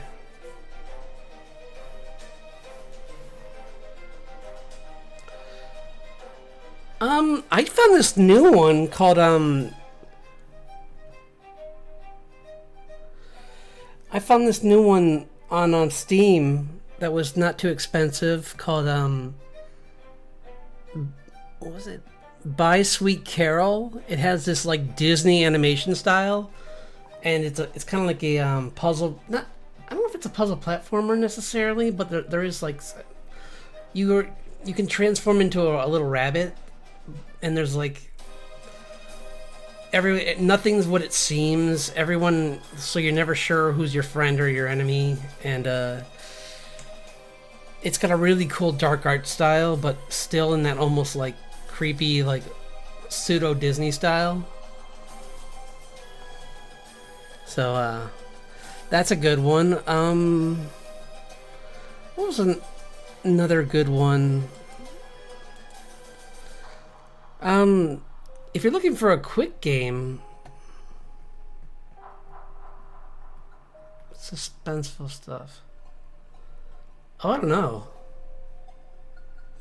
Because there's a demo out. The game isn't out yet, but at least it'd be something quick, so you could just fit it in between things. Called We Harvest Shadows, and it's really cool because it's like someone was like, "What if we took a farming sim and then like made it have a sad, dark story along with it?" So you get like this like guy who's trying to just like escape from his past, and like it keeps haunting him. So like it looks really cool. I'm so excited. That might be one I might actually. It's really scary looking, but I might try and man up and play it. I don't know though. I'm pretty scared of horror games, so I might not do it. But I'll think about it.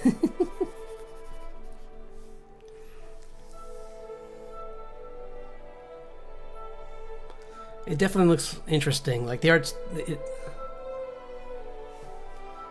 Yeah, right? It really is like a Disney art style. Like, totally. Like it.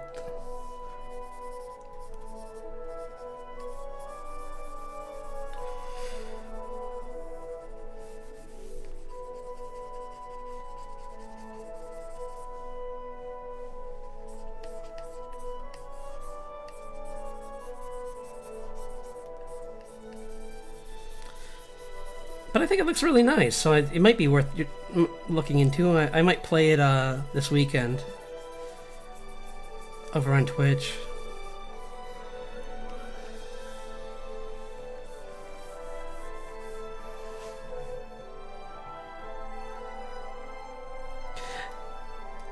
Yeah, that definitely is like we Harvest Shadows is definitely sad. So I would say like look into that if you want that, because like he's essentially it like the music is I can't believe they found this like musician or I'm not sure who they found, but they're really good. Like it's really sad, like orchestral almost music. So yeah, really powerful.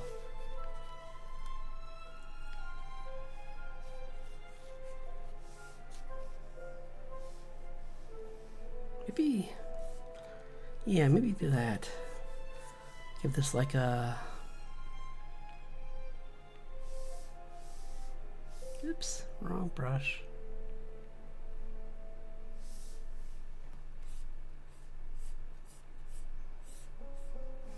Make it more bleed into like a...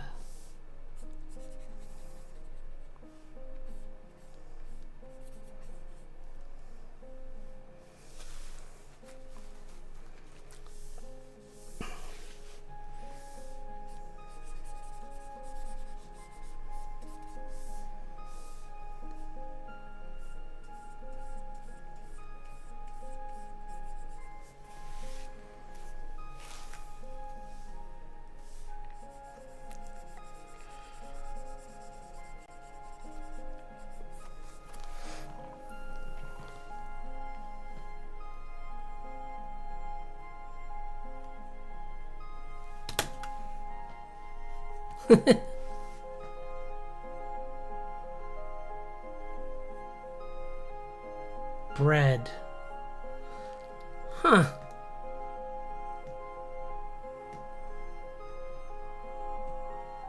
Yeah, there's a couple games like that. I'm not the one to talk to about that. I mean, I like to watch streamers do those games. I never really played them myself, so I'm not really sure which ones are good for the experience. I more watch them to watch people have your have your experience. Like just to see like bigger streamers just like streaming and just like seeing how different their reactions are to seeing like Phasmophobia. That was always funny watching people like get terrified in that. Cause like that, I played a little bit of Phasmophobia, but I wasn't very good at it, so it would not make for good streaming. We'd just be like, you would just be like, go in the other room, the other room, the other room. It's like, are you already lost? Yes, I am. Help! I don't know where I am.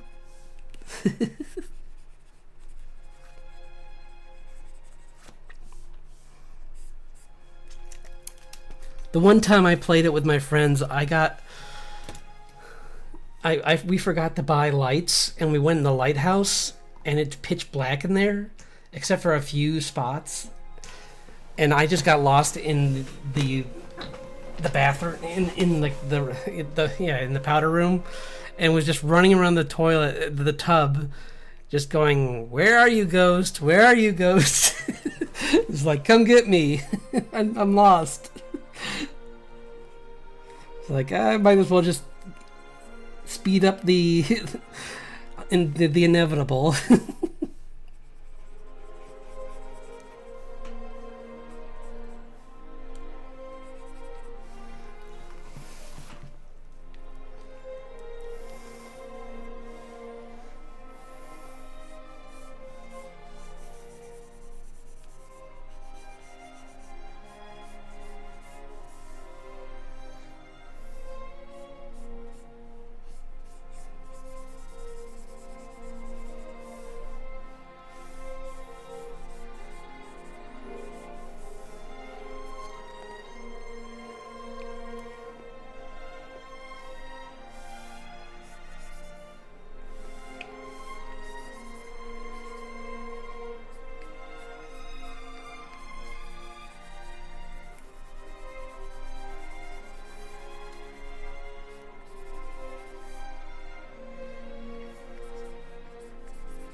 Here.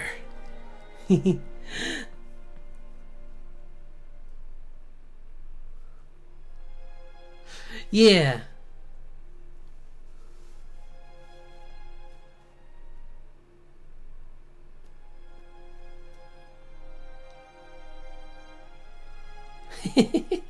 Okay. Yeah, I watched some people play like some of those like the back rooms and stuff like that too. Those are fun. And or some other ones. There's plenty of like good videos of people just like playing games like the FNAF. All those are kind of fun.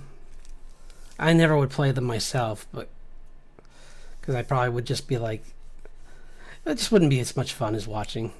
It's one of those ones where it's like it's fun to watch their impending doom. It's not fun to have that happen to you.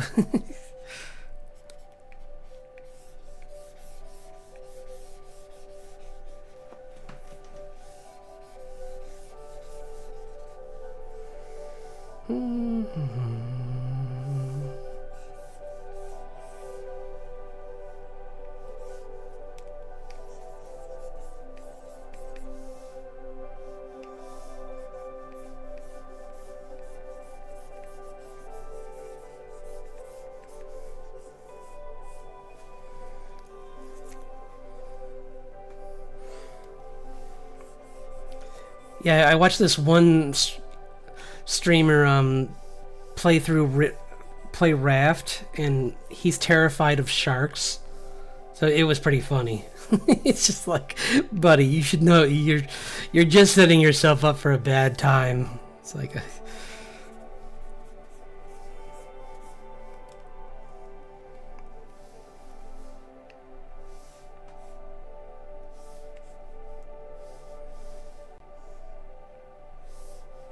And even I've tried to play. I did play a little bit of Subnautica, and that gets.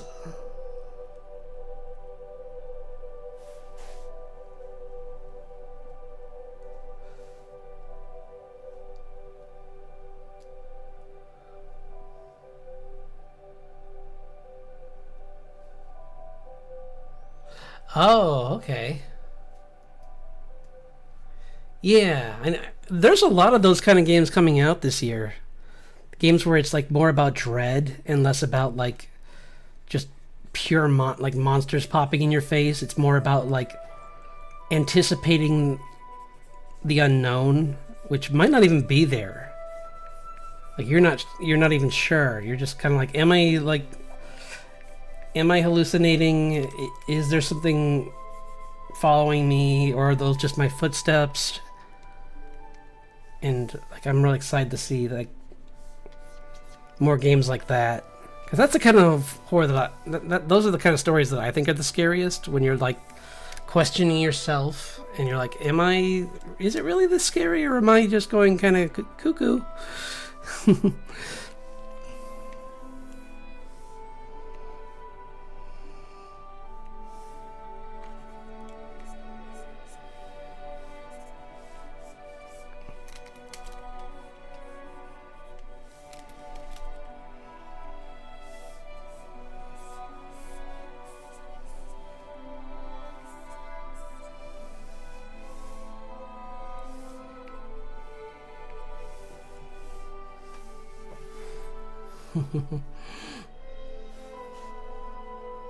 Yeah, and like there's this one game where I heard, I didn't get to watch it, but apparently it's quiet, so you don't even get the music helping you know if you're safe or not, because it's just like this unsettling silence at times, which definitely adds to the fear when you're just like, it's just like no noise at all, kind of like something's gonna happen, but I don't know what, and I really don't want to know what.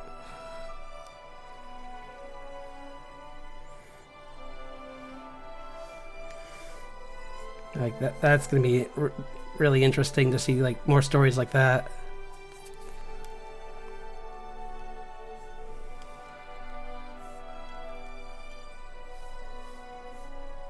Oops, what the? Oh, that's because that's a light. I see.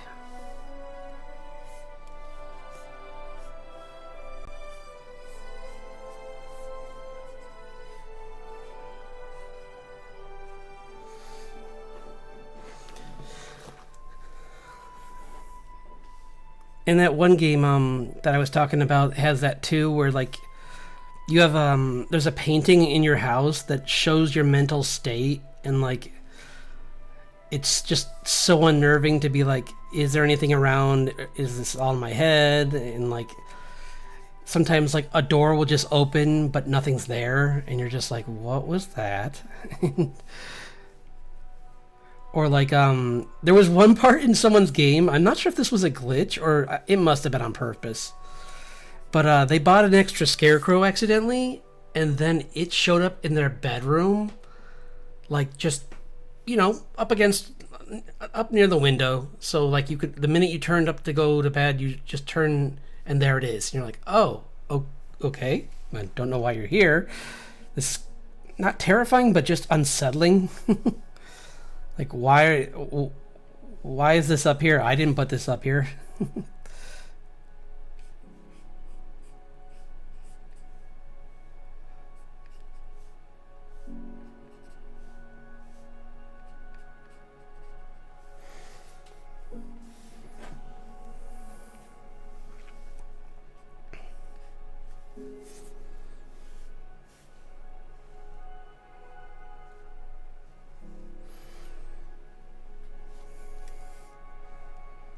Plus, there was in PT, I think one of the scariest parts, I'm sure a lot of people would agree, isn't, and it was a moment when nothing happened, and it's when you first hear the radio and it's telling you about like what happened in the house, and the person on the radio is like, don't turn around, and you keep hearing, he says it like 3 times or something like that, and then you turn around and nothing's there.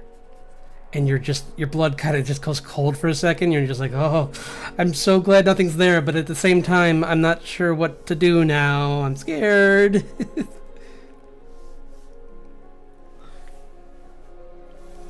And then you go, but I guess that, because like I watched someone else play it, and I guess that hint is for the next time you're in the hallway, because if you do turn around in the next hallway, bad things happen. You see a ghost. But I just love that they made it so you didn't see it right away. You didn't see her right away. Even though the game programs her to always be behind you. Which is so scary. It's like, she's there, don't worry. It's like, she's just she's always following you. Until, I think there is an in-game thing you can do to make it so she stops following you. But up until then, yeah, she's just following you.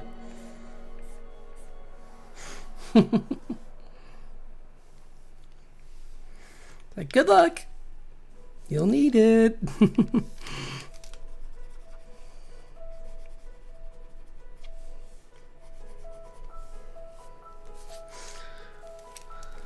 This is coming along pretty good. I'm just gonna add in a few more lines here.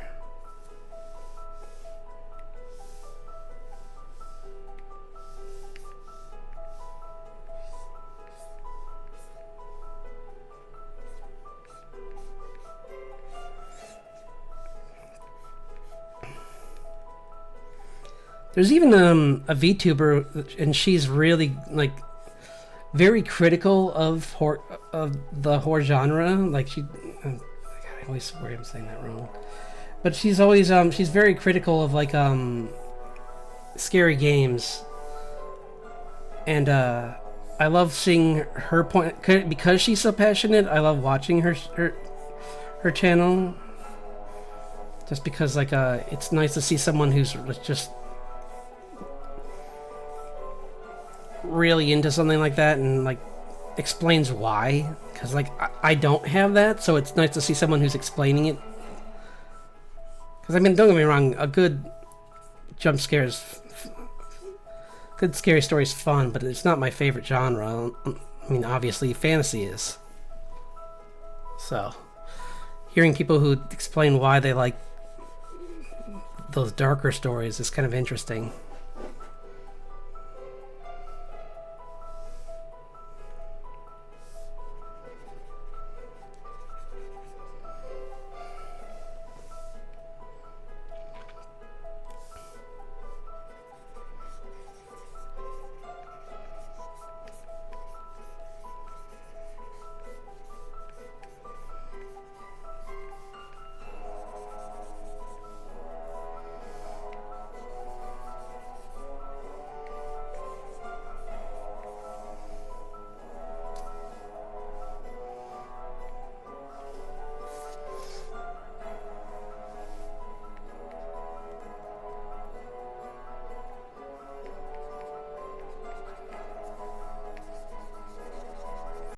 I'm liking her though. I think this is coming along really nice. I'm not sure if I might push the pose a little bit more, but I'll think it through. Like it's a little stiff, but I like the concept a lot. So it might be more about just trying to like clean up the pose and make it a little bit more exciting. But even that might just be like changing the positioning of the umbrella, because like maybe she is kind of like coming in like Mary Poppins, so. Or I could always just change the direction her face is, so that she's looking maybe towards the viewer. Might be an ideal. I don't know. I'll think about it. But anyway, I'm gonna do a little bit of work for like 20 minutes on the comic. So let's save this as good witch, good healer, Witchtober. Our character sheets. Okay. And Oh, here's some of my some of the emotes I was working on.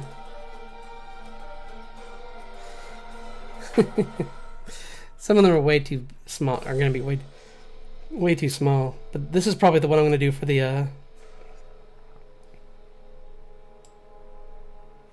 just like me surprised with the little guy on top of me. Like, he's just smiling.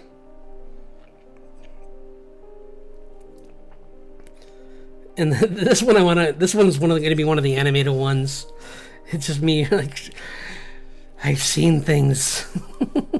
Horrible things. I'm just rocking back. I'm gonna have it animated so it rocks back and forth.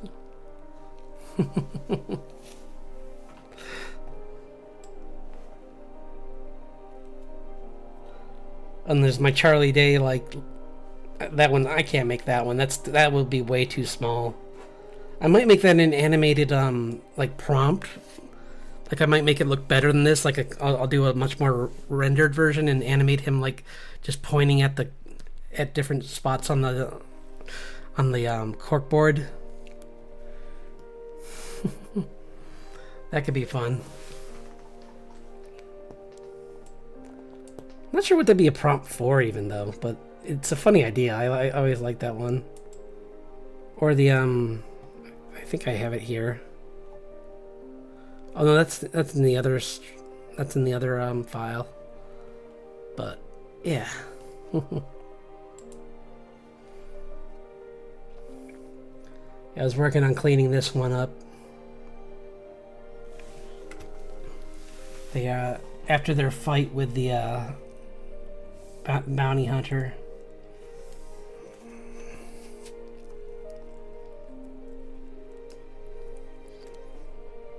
This is like right after she managed to turn the tides on her would-be captor. I might change the page though, because I have an idea for Richard summoning a shield that blocks the attack, but I'm just trying to decide the pacing, but it just feels out of nowhere that she survived it. Like she's just a human. She's nothing. At least unless I really want to like dive into like crazy, like I don't really think I did though. I think with her I didn't want to make her anything like really unique, because in the story so far I added in that maybe her like a familiar saved, or like some kind of creature saved her. Oh, thank you.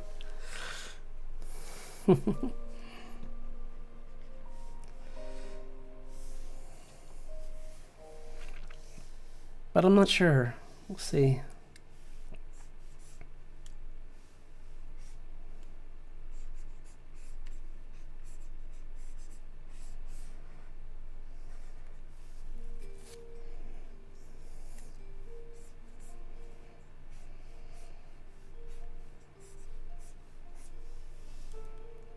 I think he's gonna be wearing a shirt actually. Not here anyway, because he wasn't wearing one earlier. So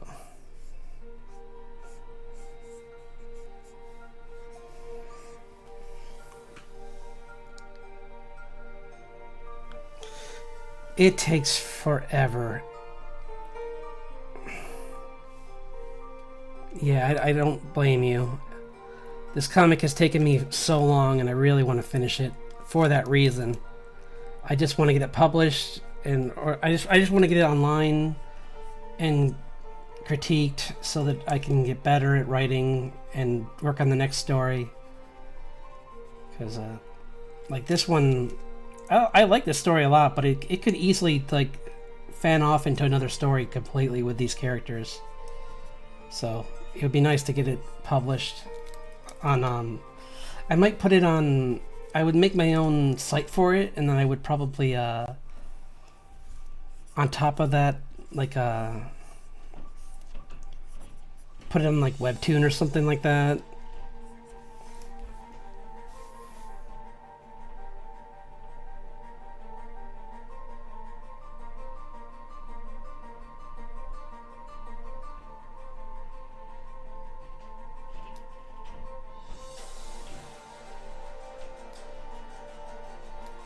Oh, yeah.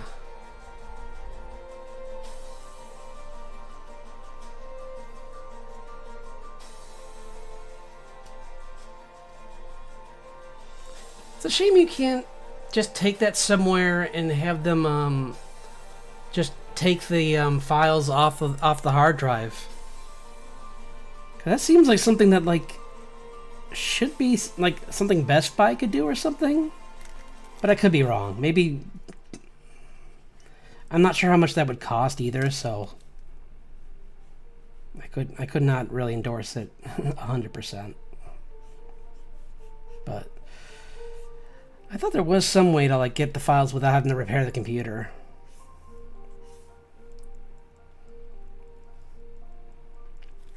See, I need to do that with I need to put my comic on somewhere online so that in case something does happen to my computer, I'll still have it. Same with all my art files. Like, they're just gonna start taking up so much space on my computer. I need to really start moving them to my drive.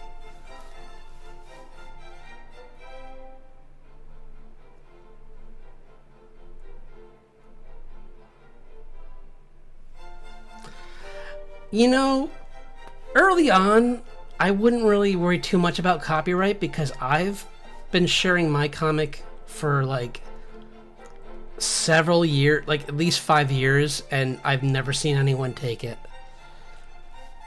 If it's really like, I don't know, especially if it's very personal, there's nothing they could really steal from it, honestly. If it's your life, then how are they gonna know? Like, these characters, the main characters, are all based off of aspects of me. So they could try and take the likeness of these characters, but I mean, good luck. And even if you do, no one's going to get the reference, and it's not going to be the same story, so it's not going to matter. Like, even if my story's not the best story, it's a personal story. So and people will be able to tell that from a copy.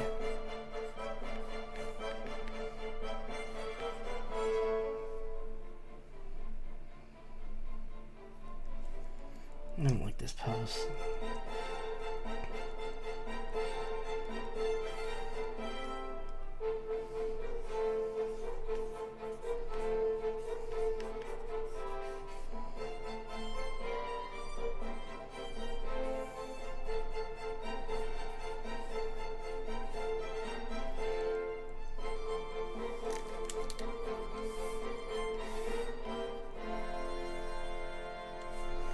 Because I've had people tell me that, like, I'm glad that at least you don't say, because I've had people that, and it breaks my heart to hear this, but people will say they don't post their work online at all because they're scared of copyright, and I'm like, no. You should post something. At least you're not saying that, because, like, people are like, oh, I'm afraid everyone's going to take my ideas. I'm like, no. I promise. They do not. I wish that many people knew me. I wouldn't have followers. I would have a lot more followers if there were people that were trying. If that were a concern. Like up until then, if I have like, when I get above 1,000, sure, then maybe I'll make some. I'll do some like legitimate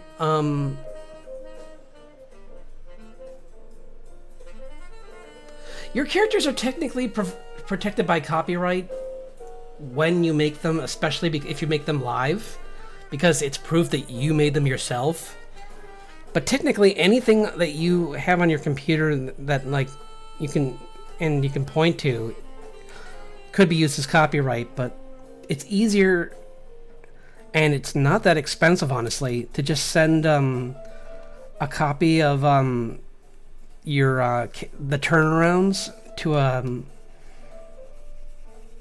what, I forget. There's a place you send it, and then they can keep it on file so that you have like proof that you're the founder of that idea.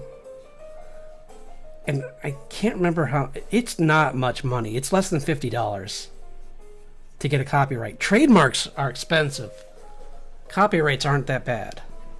Trademarks should only be for like if you have an LLC or something and you're trying to like trademark like a specific thing in your LLC, but I really wouldn't do that for art.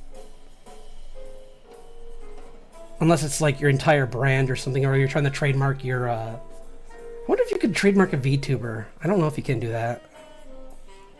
Because there's so many that are like derivative of other VTubers, so I'm not sure if you could actually trademark that idea.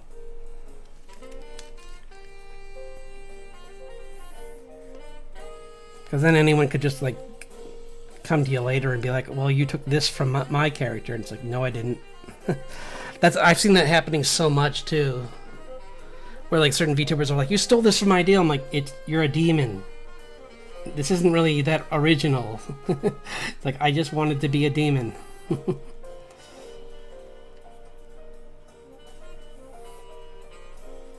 The ones that drive me crazy are when someone claims that you stole from them, and then you look at their profile and they're not even a streamer. I'm like, then why do you care? It's like, you're not even using this.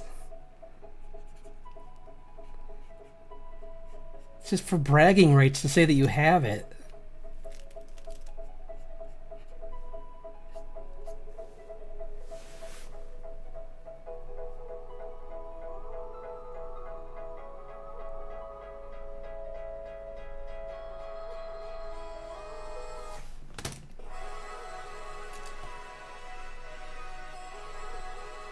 Indigo comes off the tongue easier. Cerulean sounds unique, but I think Project Indigo seems like something that you could just say in normal speech and like not break.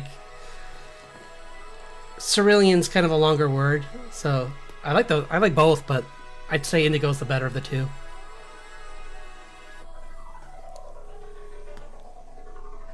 Yeah, I like that one a lot. Do you have your elevator pitch? Because you can feel free to text that if you want. Because I'd love to hear it if you have a.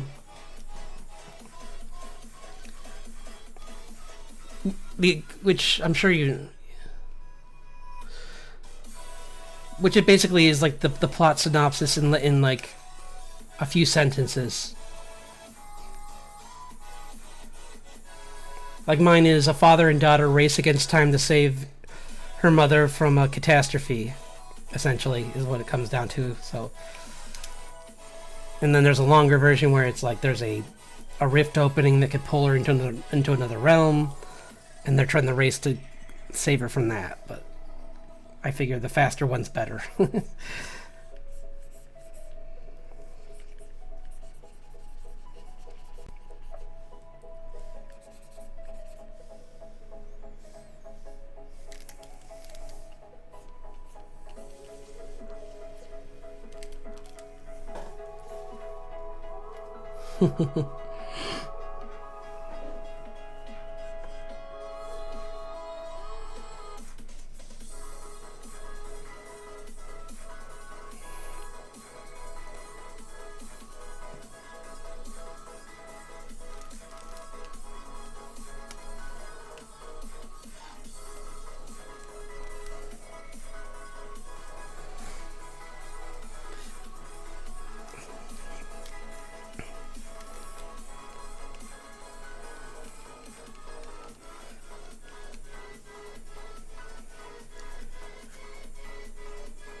But yeah, I would look into like the legal steps you need to take for that, just to plan for the future if you want to do that. But again, I wouldn't say that you need to do it right away. But yeah, it's good to think about. It's a good thought. I don't blame you for wanting to do it. I think about that too. But I don't have viewership for this yet. I mean, I don't have this posted yet, so maybe once it's posted more than one place, I'll make a copyright for it then. Because like back in the day of early comicking, all you had to do to technically copyright your work, I heard, was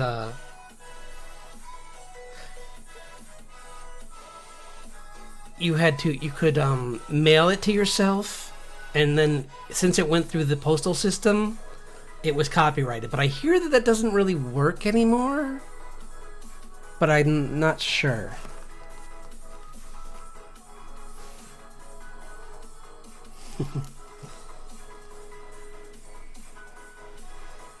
Oh, then you.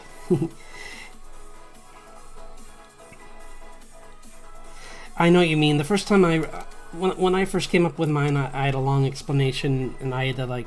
It just takes a while to get used to explaining it quick, because you're gonna want something quick for when you're promoting it at like conventions.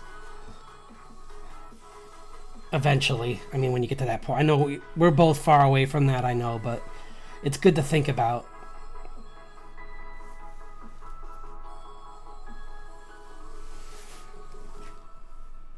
Excuse me.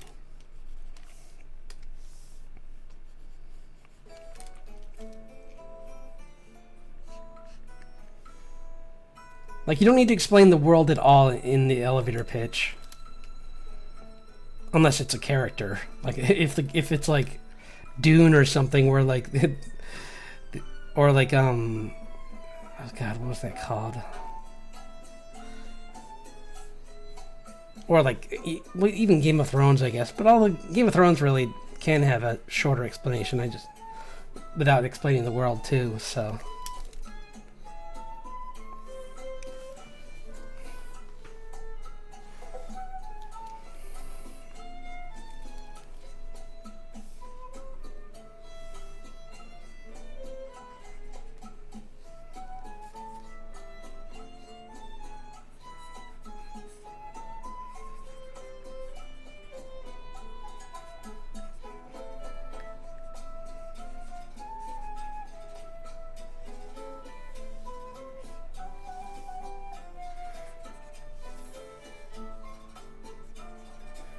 this panel's kind of a mess. I need to clean this one up. Yeah. I'm trying to...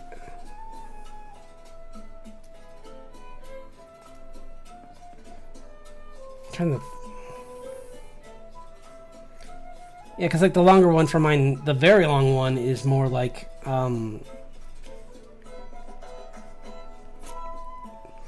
there was a great war, and... between elves and humans, where the Unseelie were going to take the world, and then the Seelie came and helped us because they felt bad, or they felt like they didn't want to see this world fall to their enemies, and afterwards they occupied the world, but like several people from the war, like Richard, were afraid of being put to use by their army, by their politicians, because they could live forever. So he hid his family, and the story starts with them finding out that the mother's in trouble, and they have to go like narrow down where she is, because like sure he doesn't have anything to like teleport directly to her, because like she's in a restricted area that only like people with like permission can go into, because it's so dangerous. So like the story is going to be about them like narrowing down their search to find her.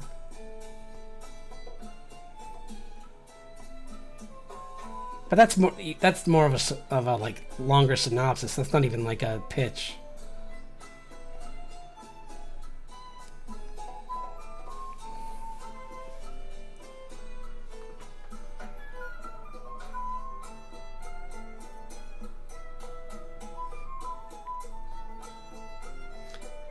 That sounds cool. Kind of makes me think of like, what if the what were they called? Royal Flush Gang from Batman Beyond. From well, they showed up in Batman in the Justice League, but they were, I think the first time they showed them was in Batman Beyond.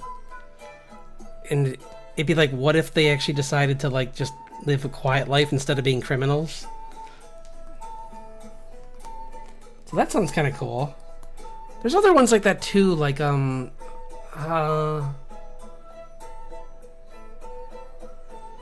swear I've seen other influences that do that too. Which is not me saying that it's not a good idea. It sounds fun. I'm just trying to think of other things that where there's I guess kind of like there's a couple of anime that where there's characters who escape from labs too. Like Read or Die, I think they kind of had that going on, where they were trying to live a quiet life. And I don't know. There's a couple of things, but it still sounds really fun. So good luck with that. Hope yours progresses faster than mine. I'm not even sure. Honestly, I need to talk to people because I'm not even sure if I should be doing this differently. Like, this format seems to make sense to me, but at the same time, I'm worried that it might not work out. It might not attract the right kind of people, or it might not attract the kind of crowd that likes fantasy comics. It might, but we'll see. I mean, oh, I know it needs work, but it's good for now. Like, I would say, like, once you start writing, you'll probably come up. It'll be much easier to explain once you actually have like an actual story that you're writing, or like you're actually writing the setting of the story and everything. Because right now you're still like, do you have any pages like concepted out, or because like what I did was I made thumbnails for the pages first, and I did very like small drawings of like how I was going to do the compositions for the pages. And then I worked mainly on worrying about the dialogue first, because writing is more important than art. Like, you can have pretty like basic you could have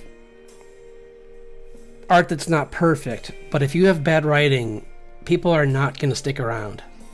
It's an unfortunate thing that we're like, I mean, people will tolerate a certain amount, but it's just that, like, your brain, I think that,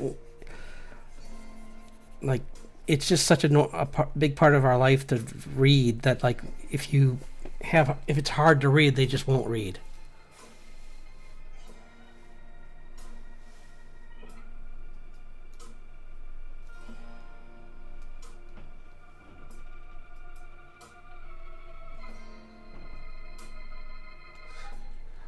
Well, oh gosh, what is that called? My brain's blanking on it right now. There was that really big comic like 10 years ago. What was it called?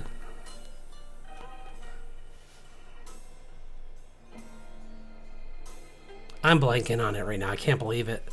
But there was a comic about like two people that were in love, and they were from two different planets, and one of the planets was like a fantasy planet essentially, and he was like a satyr, and she was from another planet, and she was more alien like.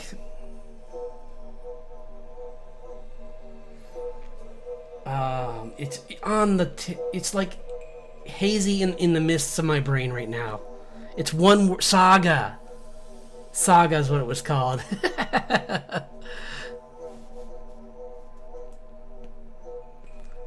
Okay, nice. I hate when I do that, where my brain's just like, nope, I'm not telling you. It's like, come on, brain, work with me here.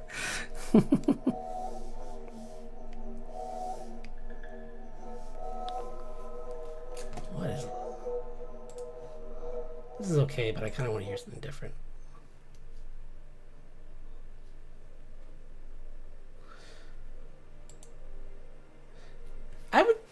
Yeah, you could do that. I would say, you might want to do the Oda thing of like, that's what I would recommend is,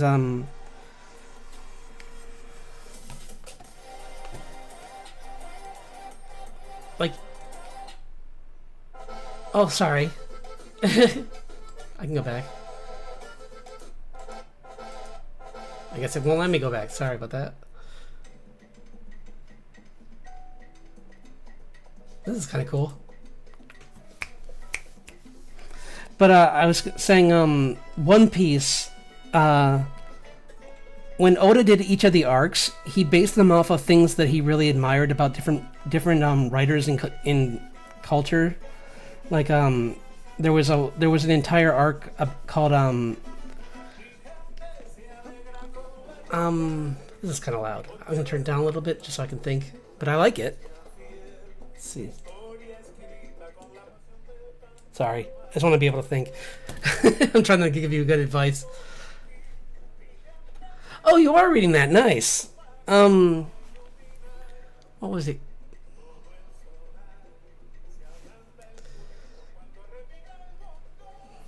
Yeah, Thriller Bark was the name of the place, the island, which was a moving island, apparently. You found out later on. But, it was based off of, like, his love of, like, specific movies, like, Island of Dr. Monroe and Frankenstein and these other series. So I would say you might want to try that, where, like, different chapters of the book of your comic will just be in those niches, so that you're not, like, overloading people with too much at once. It's just a thought, like, and it could help with, like, setting up the pacing of, like, maybe, like, one day of their life they're, like, they are in, like, a romantic comedy kind of thing, and then the next they're in a, like, dark fantasy, and then the next they're in each of these, like, sub chapters they're in, like, which maybe lasts for, like, I don't know, depends on how long 2 to, like, 8, like, maybe, like, 4 to, like, 12 or 15 if you want, even pages, but it's up to you on that part. But I'm just thinking, like, it would be kind of cool to do that if you're going to be, like, going all over the place. Because mine, I'm not sure how long this is going to be. It won't be too long, because like I said, I want to get it. I want a finished story, kind of, with this one.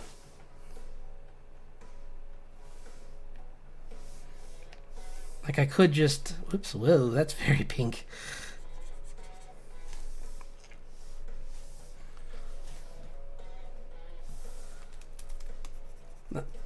Like, I could say that maybe I might go longer, but I kind of have an idea of, like, much like Last Airbender, I kind of have, like, they have a goal. And because yours is, like, a slice of life, which makes sense for it not having, like, a very... I mean, you could have an ending. You could have, like, a specific day that, like... Okay, yeah. Exactly, yeah. Well, chill is good, because, like, another one I just thought of was, Almost Human... No, not Almost Human. Being Human. Almost Human's a very different show. But, Being Human was about, a ghost, a werewolf, and a vampire living together. And it started out very chill as well, and it got much darker as it went along. It was really good. Like, I'd say it's hard to choose, because both the American and the British, the BBC one, are both good. So I'd say whatever your taste is. Honestly, all the actors. I think I like the actor in the British version for the Ghost a little bit better, but I think I liked the werewolf in the American better. I forget. It's been so long since I've seen that, but yeah. Having a story started very chill is a good idea. Like, mine only gets exciting quick because I want to show the stakes of, like, that they're about to just step into this really chaotic world. So, like, that's why, like, right away in the story they get attacked by a monster, and then now they're ambushed by these bounty hunters. It's kind of showing that this is not going to be an easy task of like trying to be subtle while trying to sneak through all this. Like,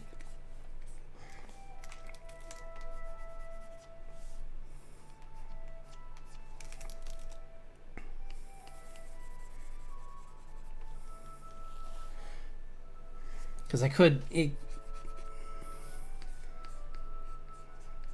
I could just do it another way where it is just more like comedic. But I like having a little drama in there too. I like mixing them together.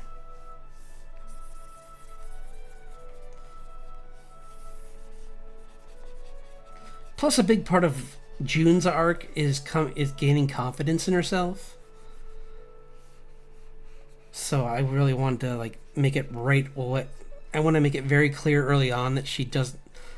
I mean, she's very unsure of herself, and it's affecting her ability to use her magic.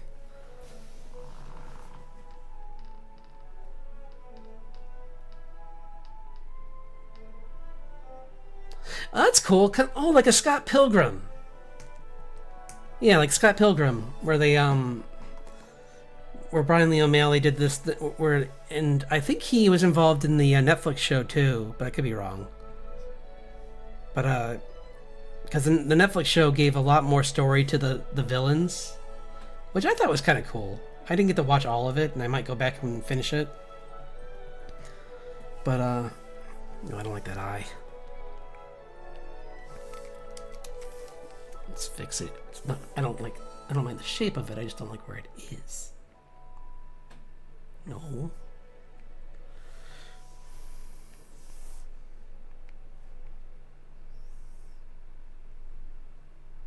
It's supposed to be higher like that. Or maybe the other one's supposed to be lower. That might be more what it is, because that other one might be like, yeah.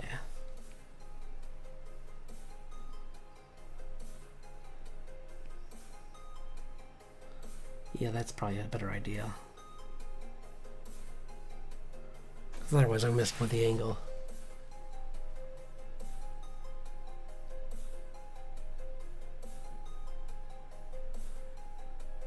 Oh, okay. That almost sounds like My Hero Academia too. But I mean, and to be, I'm always nervous saying these things, so I'm not saying that your ideas aren't original. I'm saying that like these are. I'm just saying that like, yeah.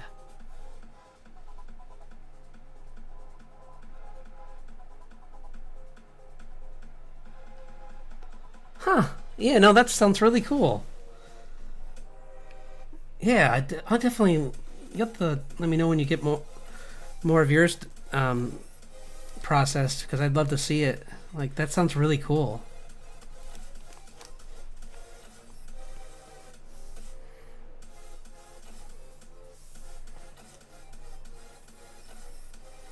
Because I know it takes a while even to get you comfortable drawing comics. Like, I spent years just trying to like get better at drawing comics, trying to draw sequential art, because it's not intuitive. It's its own thing. Because you're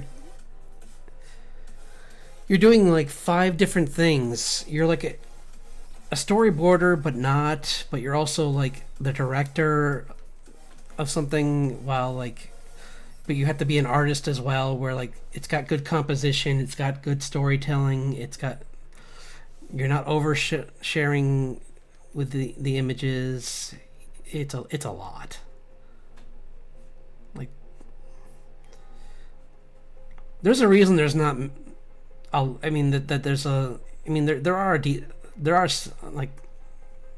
It seems like a lot, but in comparison to how many people just like do fan art or do other things with art, it's actually pretty low, because people know just how hard it is to be a comic artist.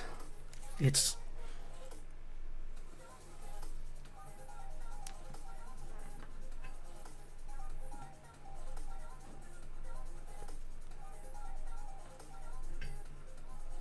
oh yeah, no, sorry, I'm There's probably a delay too, but there's always going to be. There's no such thing as like I hate when people are like, "Oh, that's derivative."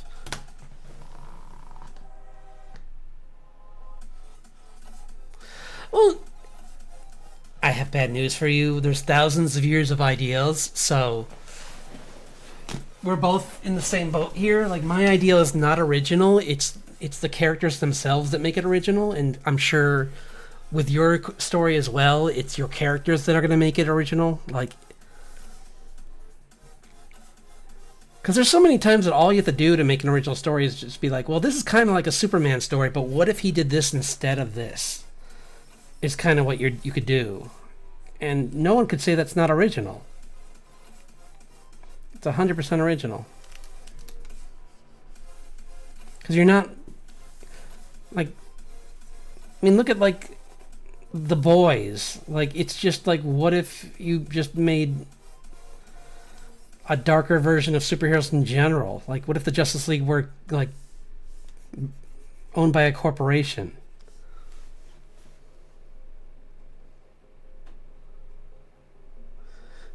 Oh, well, yeah, no, it's the same thing. I mean, yeah, for thousands of years, like people, I'm sure even back in the day with I believe I'm not sure when this came up, but there's controversy over Shakespeare with Romeo and Juliet because people say that he copied it from something else, like he took heavy influence from another person's work. But I'm like, yeah, of course he did, and they probably took it from someone else's story. And even Gilgamesh, which is like a very old story, is probably derivative of another story.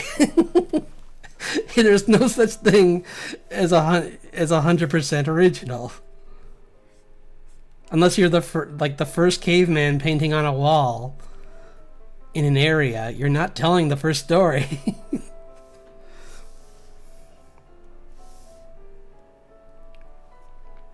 And like I said, it's you. So you are original in yourself. So you can.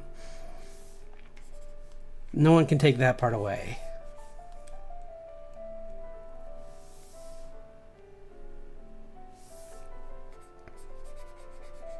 Because there are people out there who will, like, try and flat out take something, but as long as you're trying to tell your own story, it's yours.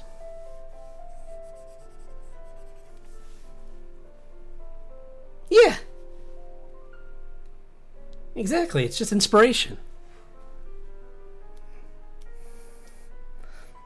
I think it was Seth Godin that wrote a book called Steal Like an Artist.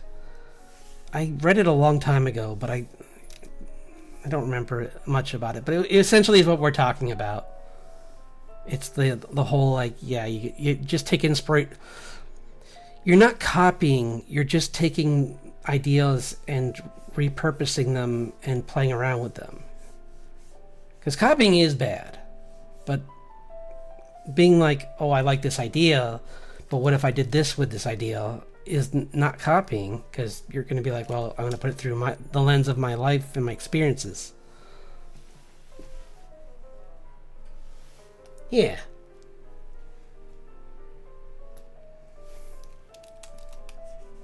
And that's why I'm always sad when people say that they don't want to share because they're worried that they're going to be judged and told that they're not original. I'm like, well, none of us are. We're all just grabbing from inspiration. But in a way, it always will be, as long as you just... I mean, I'm confusing myself with what I'm saying. You always will be original, but none of the material itself will be original itself. It's what you bring to it. There. That's what I meant to say. My brain was starting to shut down during that. I'm like, brr. It's like Sean getting sleepy.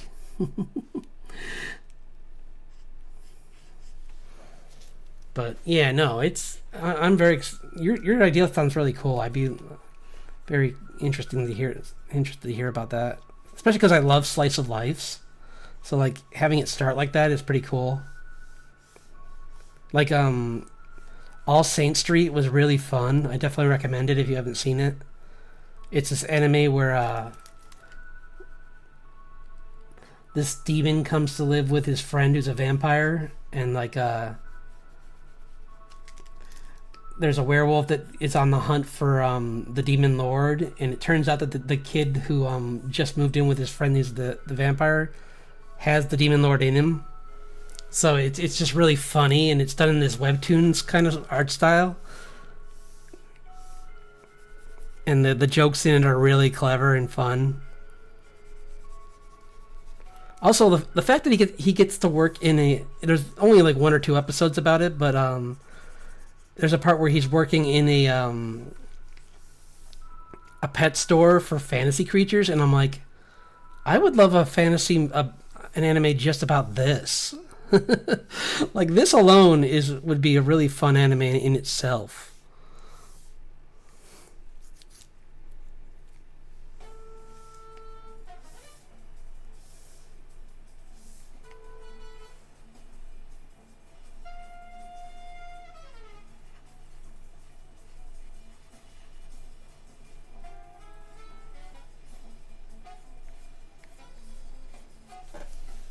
I'm surprised there isn't. With how many people love like dogs and cats over there. Like, I'm shocked there isn't an anime that's just like magical puppy pound or something or like that. Or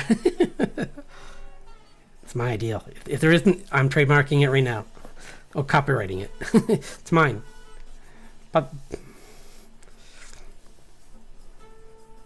Magical Puppy Cafe, the anime.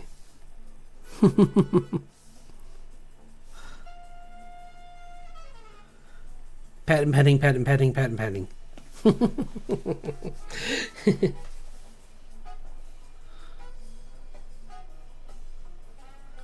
Yeah.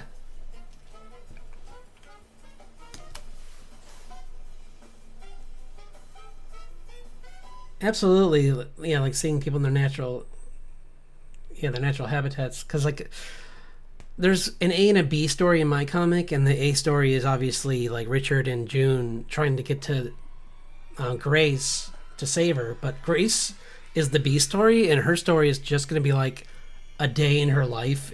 Like, it's almost like these like Steve Irwin like jumps where like she's just like in the wild, just like studying like these like mutated fantasy creatures that came to Earth and changed when they came, and like it's just gonna be so much fun, like changing the tone so much between the two.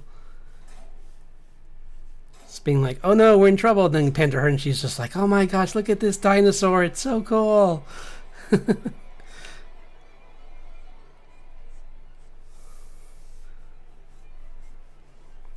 But she's got some dark parts in her story too, because there's a evil Unseelie that's I'm not sure what he is really. I said in the synopsis he's an elf, which I might stick with because I like making elves bad guys. But he's basically just he's incredibly like narcissistic and just full of himself, and just sees everyone around him as just like side characters, and he can just do what he wants with them. So she's going to be dealing with him, and he's going to be trying to hurt he's experimenting on all the animals in the forest for fun, and she's like not too happy about that. So she's being like, he's only in the story to basically distract her so that she doesn't escape on her own. Because otherwise, that was a big question I was asking myself as a writer, like, how can I make it so she doesn't just leave? Because, like, if she was just having a regular day, she probably would just go back to her home base and immediately see that things are not good. Like, it looks like there's about to be a major earthquake or, like, a major, like, dimensional shift in her area, and she should get out of there fast. But since she's busy with this evil elf, she doesn't have the time to do that.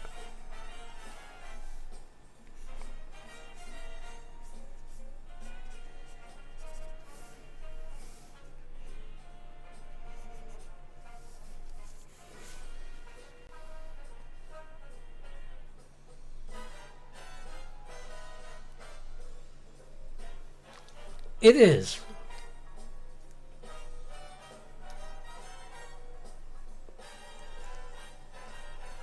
Well, that's kind of cool. So like you can have him like become a progressively more dangerous threat, and you don't need to use power levels because he's. It's more about like what he's. It's where his line is. Like maybe early in the story, he's just doing like minor things to play with, to test them out, and then later on he just like his own like social like his own like decency starts to disappear as the story goes on, and he's like pushing them further and further outside of what he know in the beginning he would ever think of doing. Yeah, those are fun villains.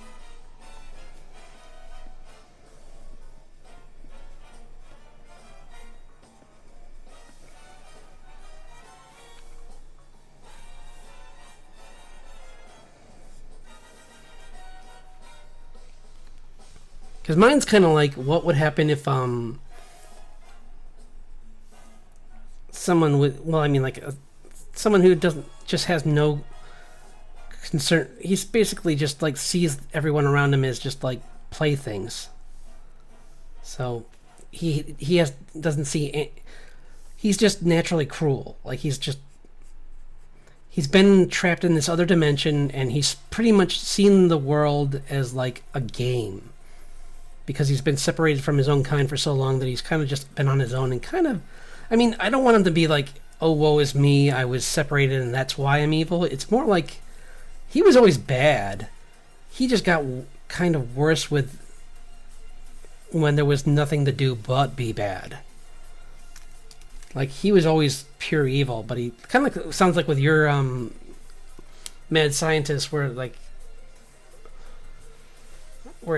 he's in the beginning not great. He's already doing bad things, but like it's as time goes on that he gets worse. This is kind of like you're starting with in my story with this guy. He's much further along, and he's already kind of like, I've been here for thousands of years. I don't have the moral compass of a human because I've lived this long, and I don't see a problem with what I'm doing. I'm having fun.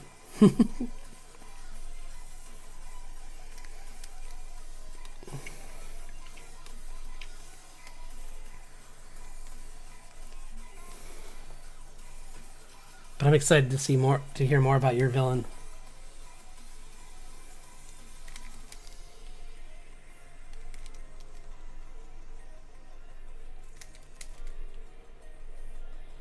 Sorry, the eyes got weird there for a second. Durr.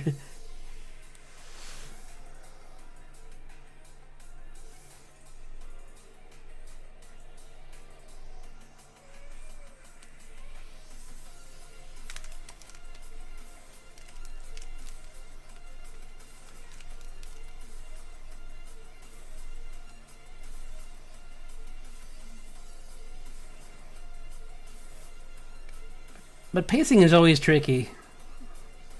So I just would caution you on that, because like I've been dealing with that with this, like this fight here. I added more to it, but I'm gonna probably trim a lot of it away, because the fight kind of goes on longer than it needs to, I think.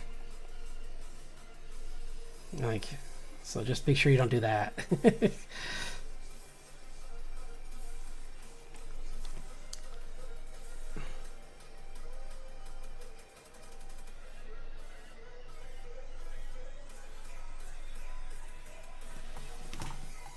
What's a good story? That's cool. I'm glad that we have great minds think alike.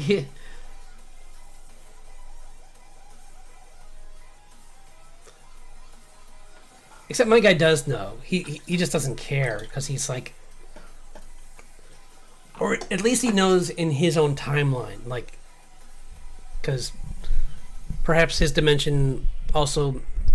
I mean, I think this is even said in some fairy tales, but like how time is measured differently there, so he's basing it off his. So even if he told us, we wouldn't really have we'd have to like in our heads do the exchange of like what 1 year to them is versus us. So like he's just like, oh yeah, it's been like a couple hundred years, but that's more like probably like over 1,000 or something like that. Or or several thousand.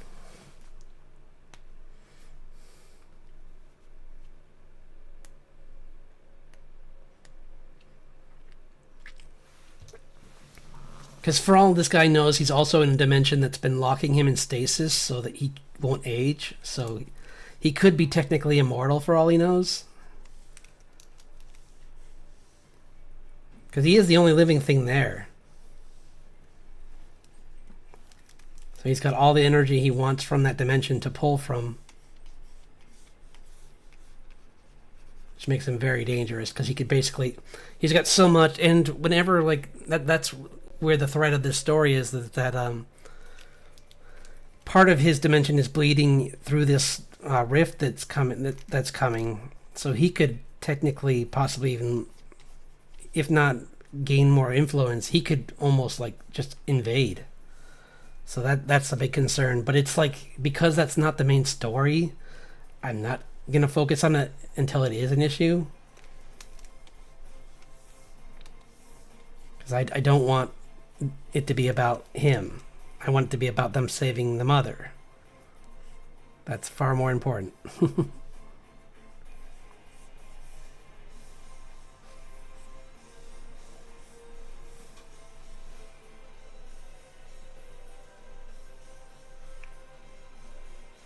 But that sounds cool too. I like your character. I like how that sounds. That sounds really interesting.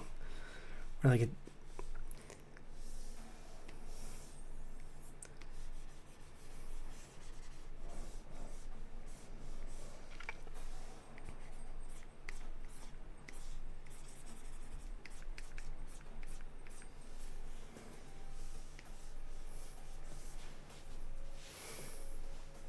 because in a way too, the villain in this story is kind of like a preview of what might possibly happen with the elves that are on Earth now. Like, and the main character, like Richard, knew this to begin with because his brother-in-law, Grace's brother, he warned them, basically saying like, I've been close to a lot of these elves from the Sealy court. I know what they're up to. I know they're not 100% telling the truth. I know that they aren't just here to help. They have a long-term goal, and they're just waiting until we drop our guard. So he's like, don't do that. And that's why he helped Richard make the sanctuary for warriors, like vets of the war, where they could go and hide.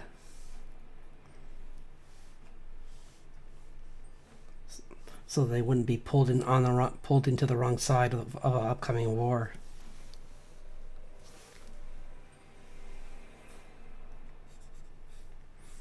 Because if you think about it, all an elf would have to do is just like wait a couple 100 years and then just be like, okay, now my plan's gonna be in effect, because anyone who would remember what I did back in the day is long since past.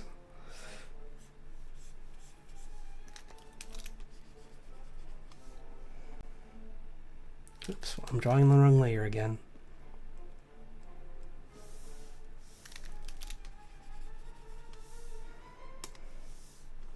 And I mean, Freerin talks about a lot of this stuff too, and I love it about that show, that it kind of like points out just how quickly people can forget certain things just because we have such limited lives. And certain facts get lost in time.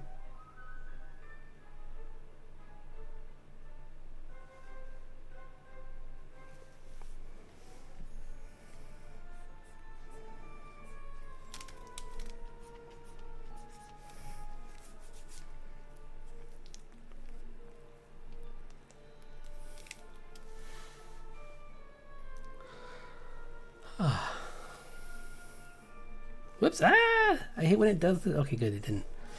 I thought I lost my pressure sensitivity for a second. I'm like, oh no! What has happened? What do I do?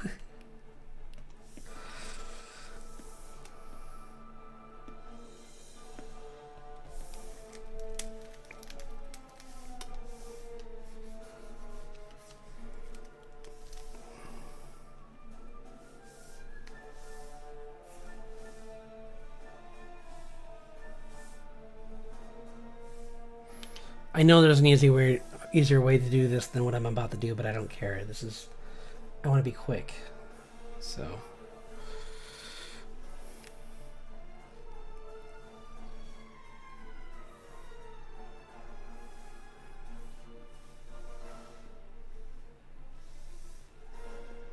Wait, where's her newer? Oh, here it is.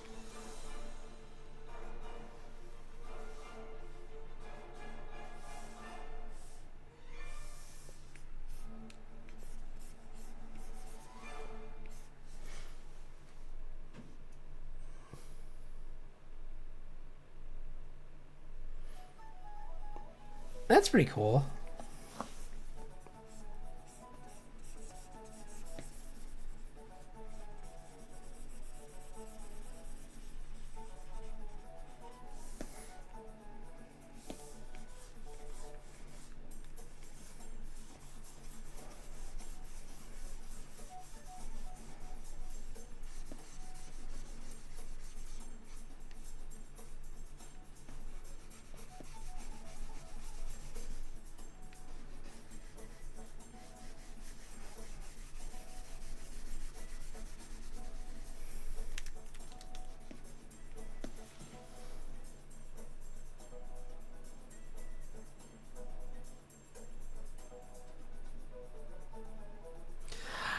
I would do an animatic over an animation.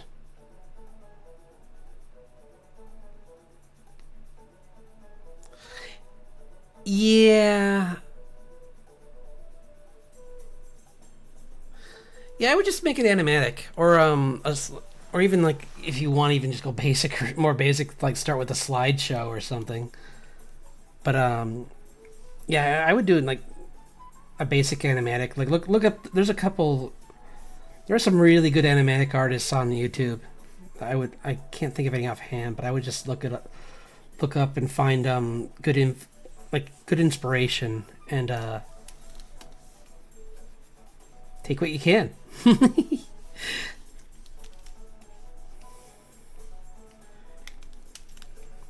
Or talk, or just a lot of people are really nice, and I would just ask if you find an animatic you really like, or you feel is like fits your the theme of your comic.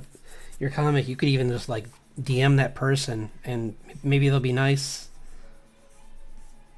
and maybe they'll give you some advice. I need to do that because I wanted to have an animatic done for my channel, for my VTuber lore, but I kind of got sidetracked by other things, so I kind of fell off of it. But having someone to talk to about that would be smart.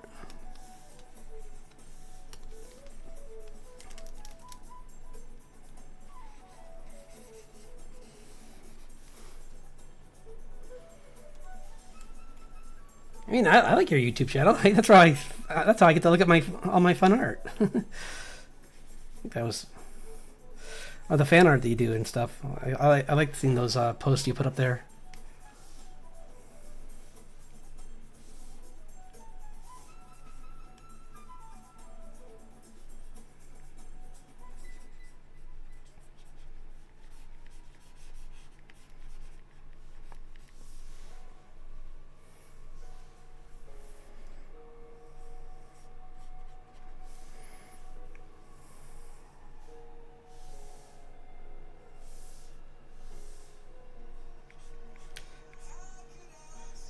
My problem with her is that I always change her hair volume. It's the one thing I got to get more consistent with is drawing how much hair she has, because sometimes it's really full and like bouncy, and other times it's very flat.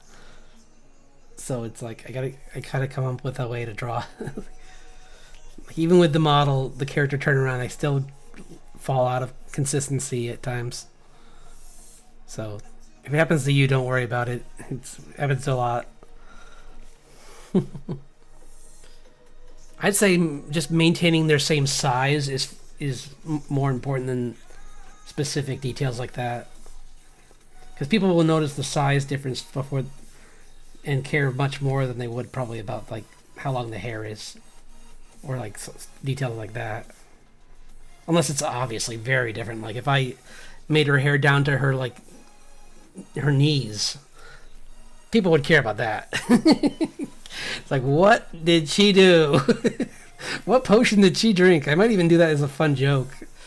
Like she gets tricked by like some kind of like salesman in the next chapter, or maybe where she's in a town and like accidentally just drinks the wrong thing, and like all of her hair, like her hair just grows way too long. Her father was like, I told you not to buy anything here.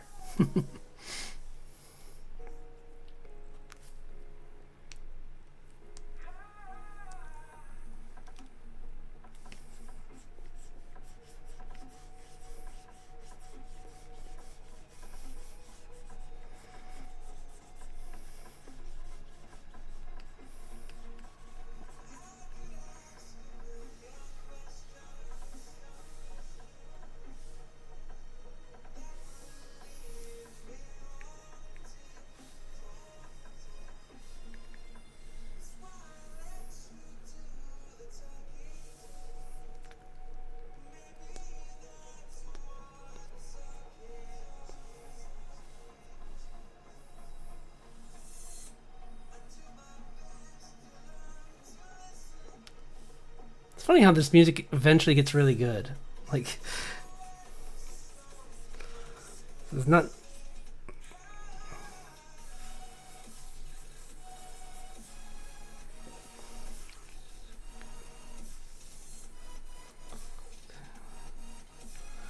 Sadly, it's always near the end of stream. Because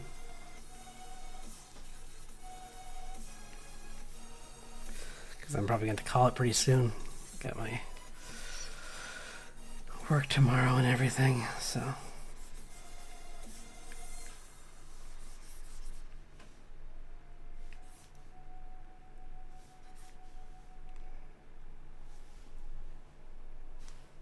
How are we doing? Okay, it's 9.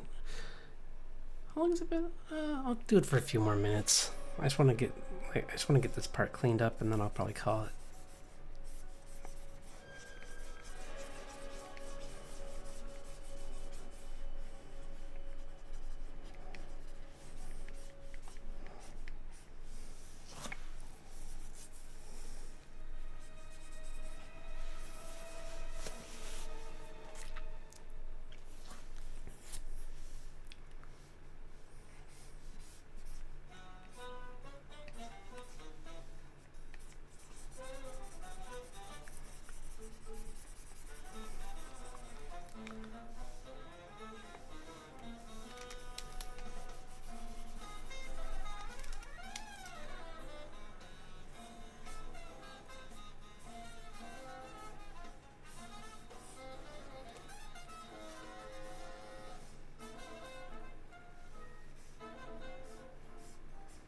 I would also say, well, like, obviously, while you're writing, do as much anatomy practice as you can on like Discord forums and stuff with like talented art, like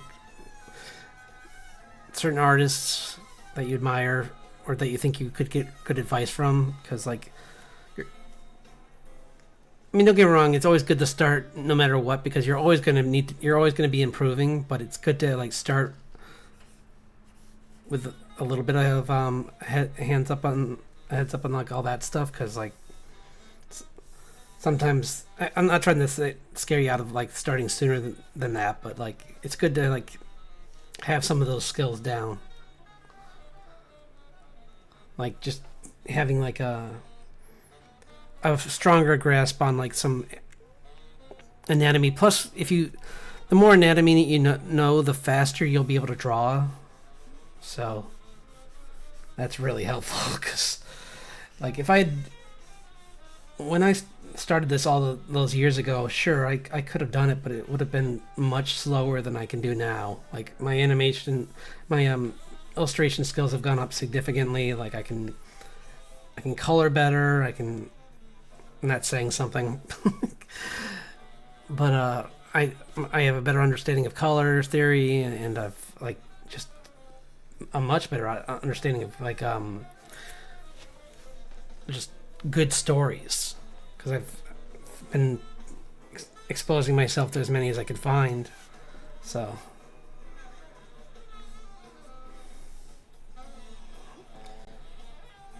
and that includes like books. So don't. I mean, not saying you have to read, but it definitely helps to have like other mediums involved of like things that you can pull inspiration from. Plus, then the critics will have a lot harder time saying that you're not original. It's like, you didn't read it.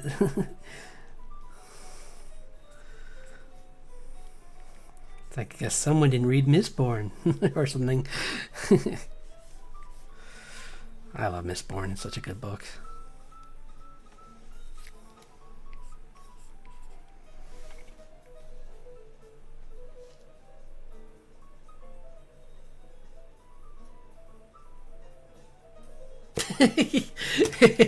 I'm, yeah, like obviously it's not going to be a magical wand, but it's a good thing.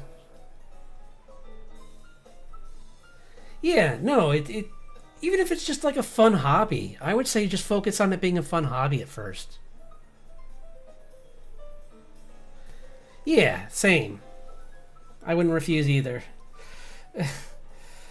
But like being, because I hate that the internet turned amateur into an insult when amateur just means you're a passionate person that's doing something without a substantial monetary gain. And even then, I would argue that, like, the minute you're a streamer, you're probably making enough that you're like a.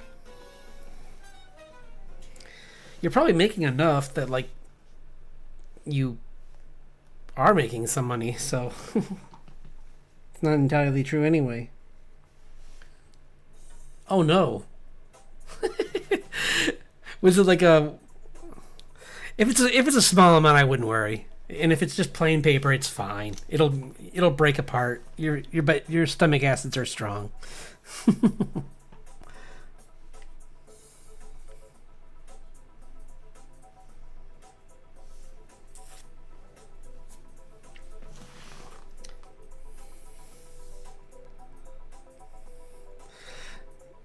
Yeah, see, I barely got 2 panels done in this time, so I can definitely sympathize that it does take a long time to do this.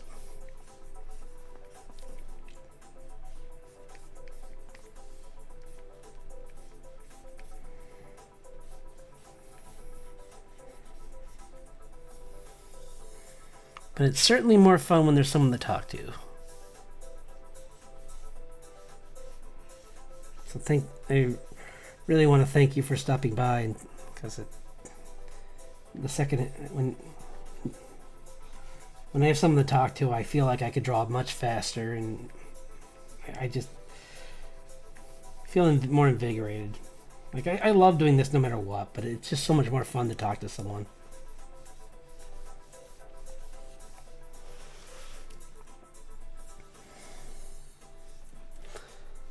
But I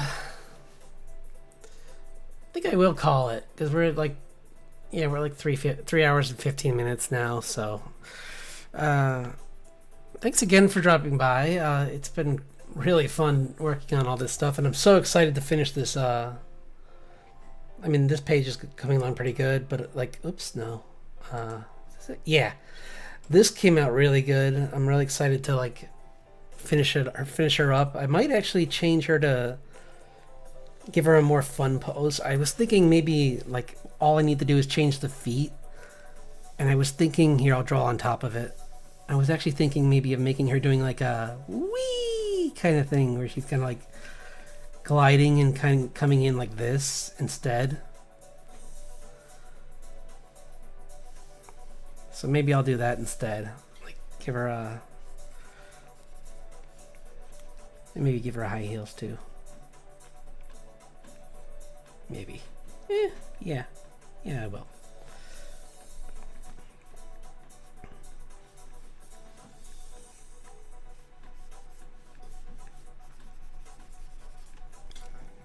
More like that, where she's just like kind of jumping in, like.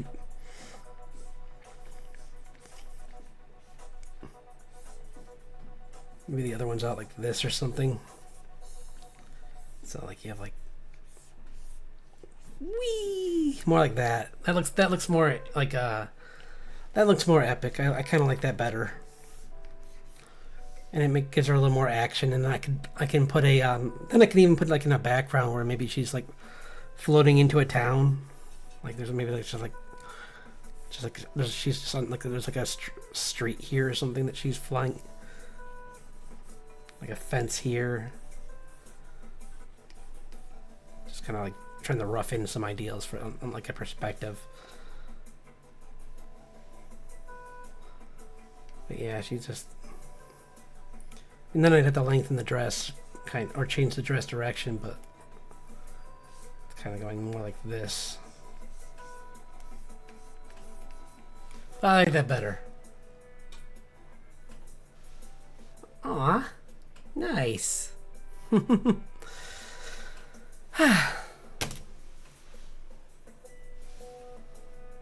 I'm jealous. I'd like to have a pet, but I might have to also have to save up and plan out. Like I have to get this place prepared if I was going to do that. So, but yeah. Anyway, I'm gonna call it here. So thank you for dropping by, Art Ninja. It was wonderful talking to you. I hope you have a wonderful rest of your week. I'll be back on Friday to finish this drawing and probably honestly do more comic work again. But I might do another. I'll probably do another witch on Friday too, because the witches are. I just love drawing the witches for some reason. Like, there's something about like doing these prompts just is so much fun because maybe because I can almost envision them popping up in my comic, but it's just really fun to try and come up with things that I think could show up there. So yeah, have a wonderful night and I'll see you on Friday. So take care. Bye.